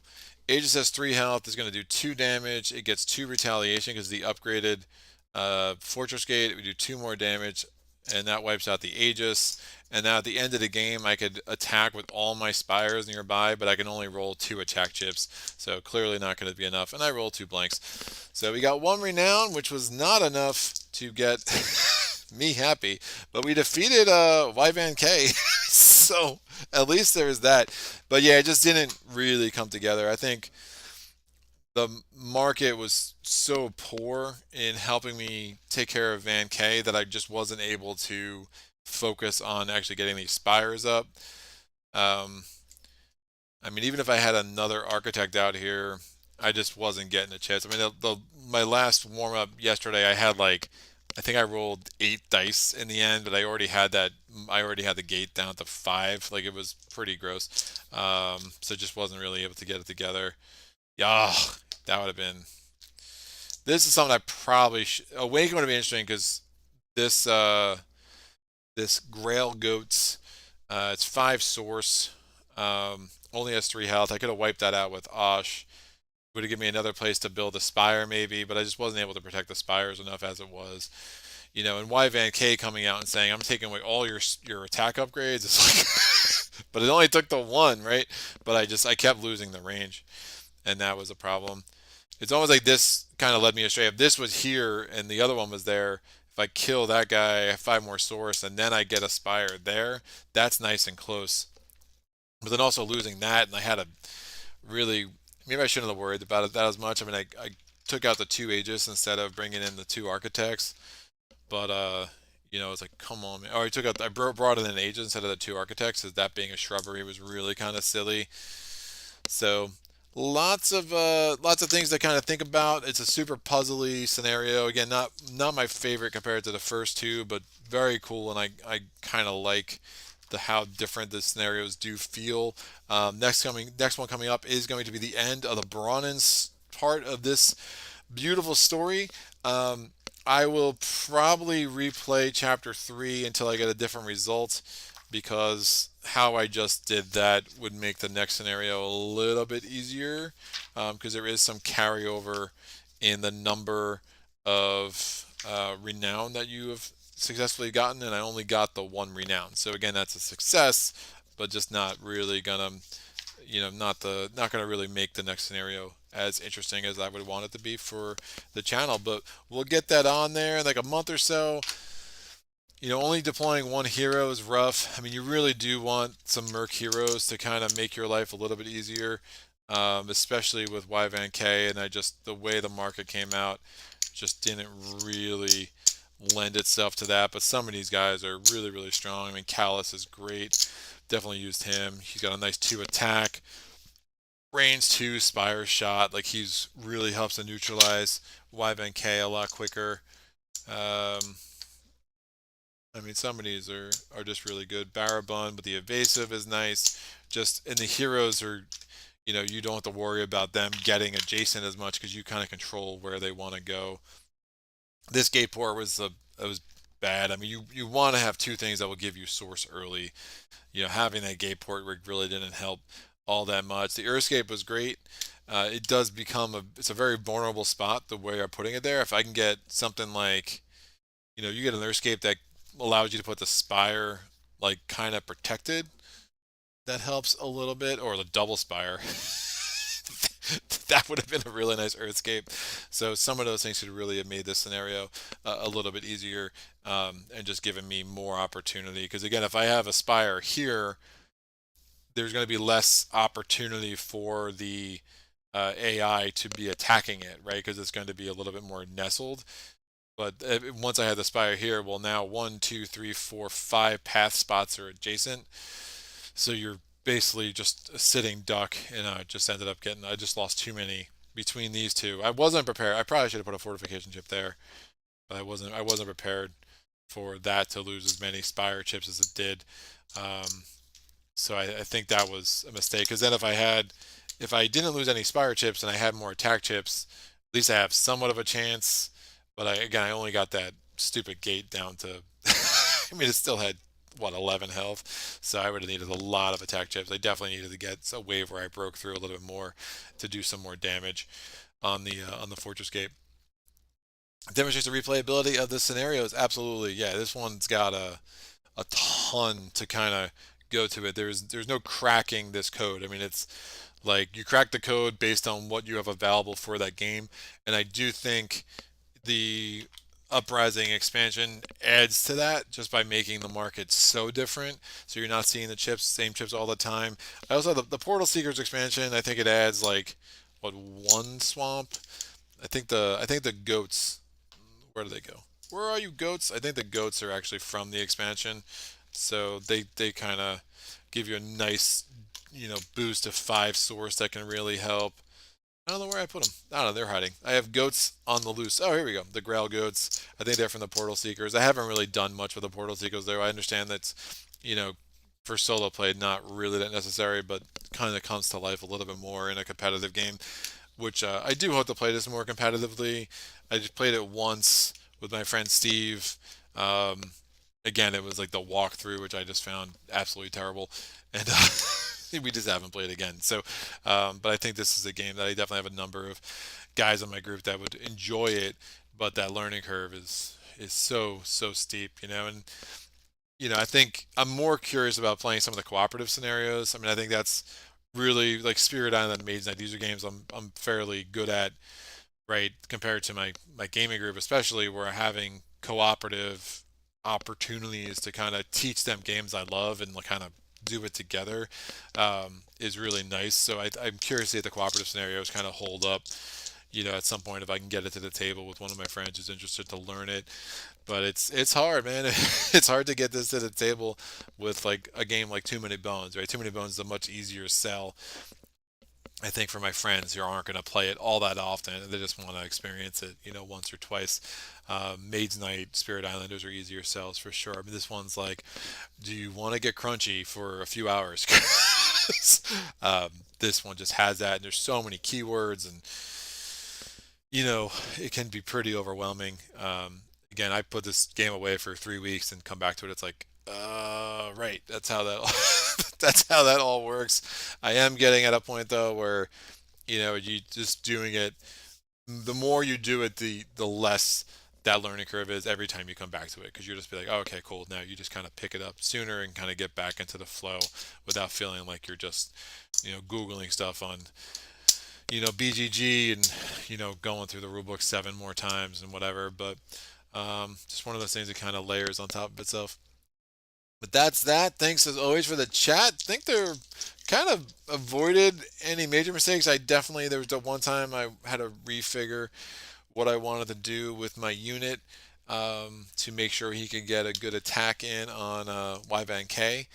But other than that, if you don't defeat Wyvan K, I mean, this scenario can snowball on you quick, because he's basically taking all your attack chips off all your spires, and then he's just basically making your minions go away. So it's not great. So beating him in wave 4 is super key to even having a chance to pull off the other two parts of the renown. This was the first time I think in any of my plays that I didn't at least end with 3 spires that had range to the gate. Whether I was able to do the 15 damage necessary, that's another story.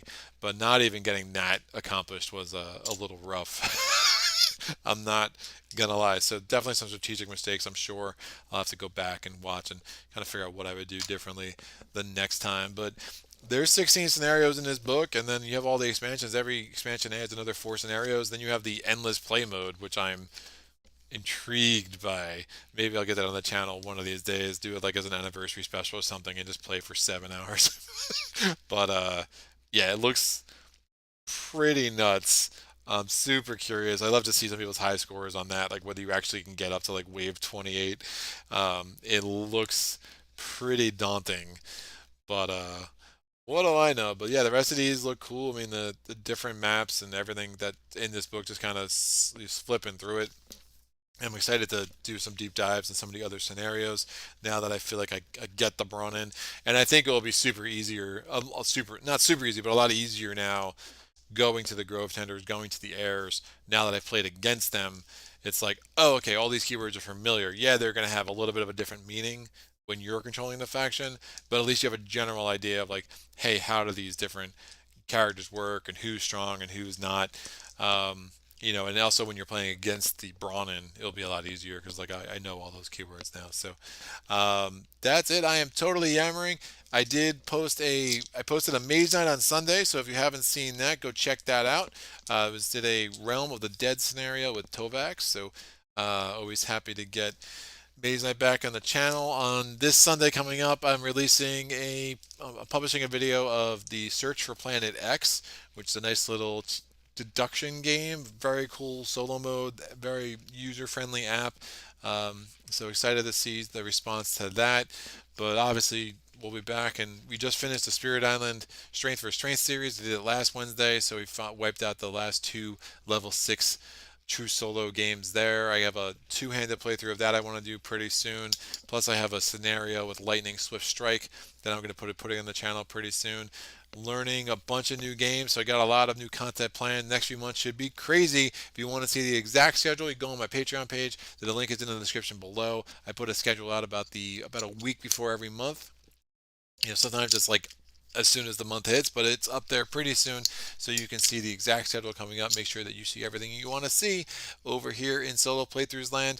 Other than that, questions, comments, epiphanies, put them in the comment section below. I'll get back to you as soon as I can, like I always do. And until next time, thanks for joining me, and happy gaming.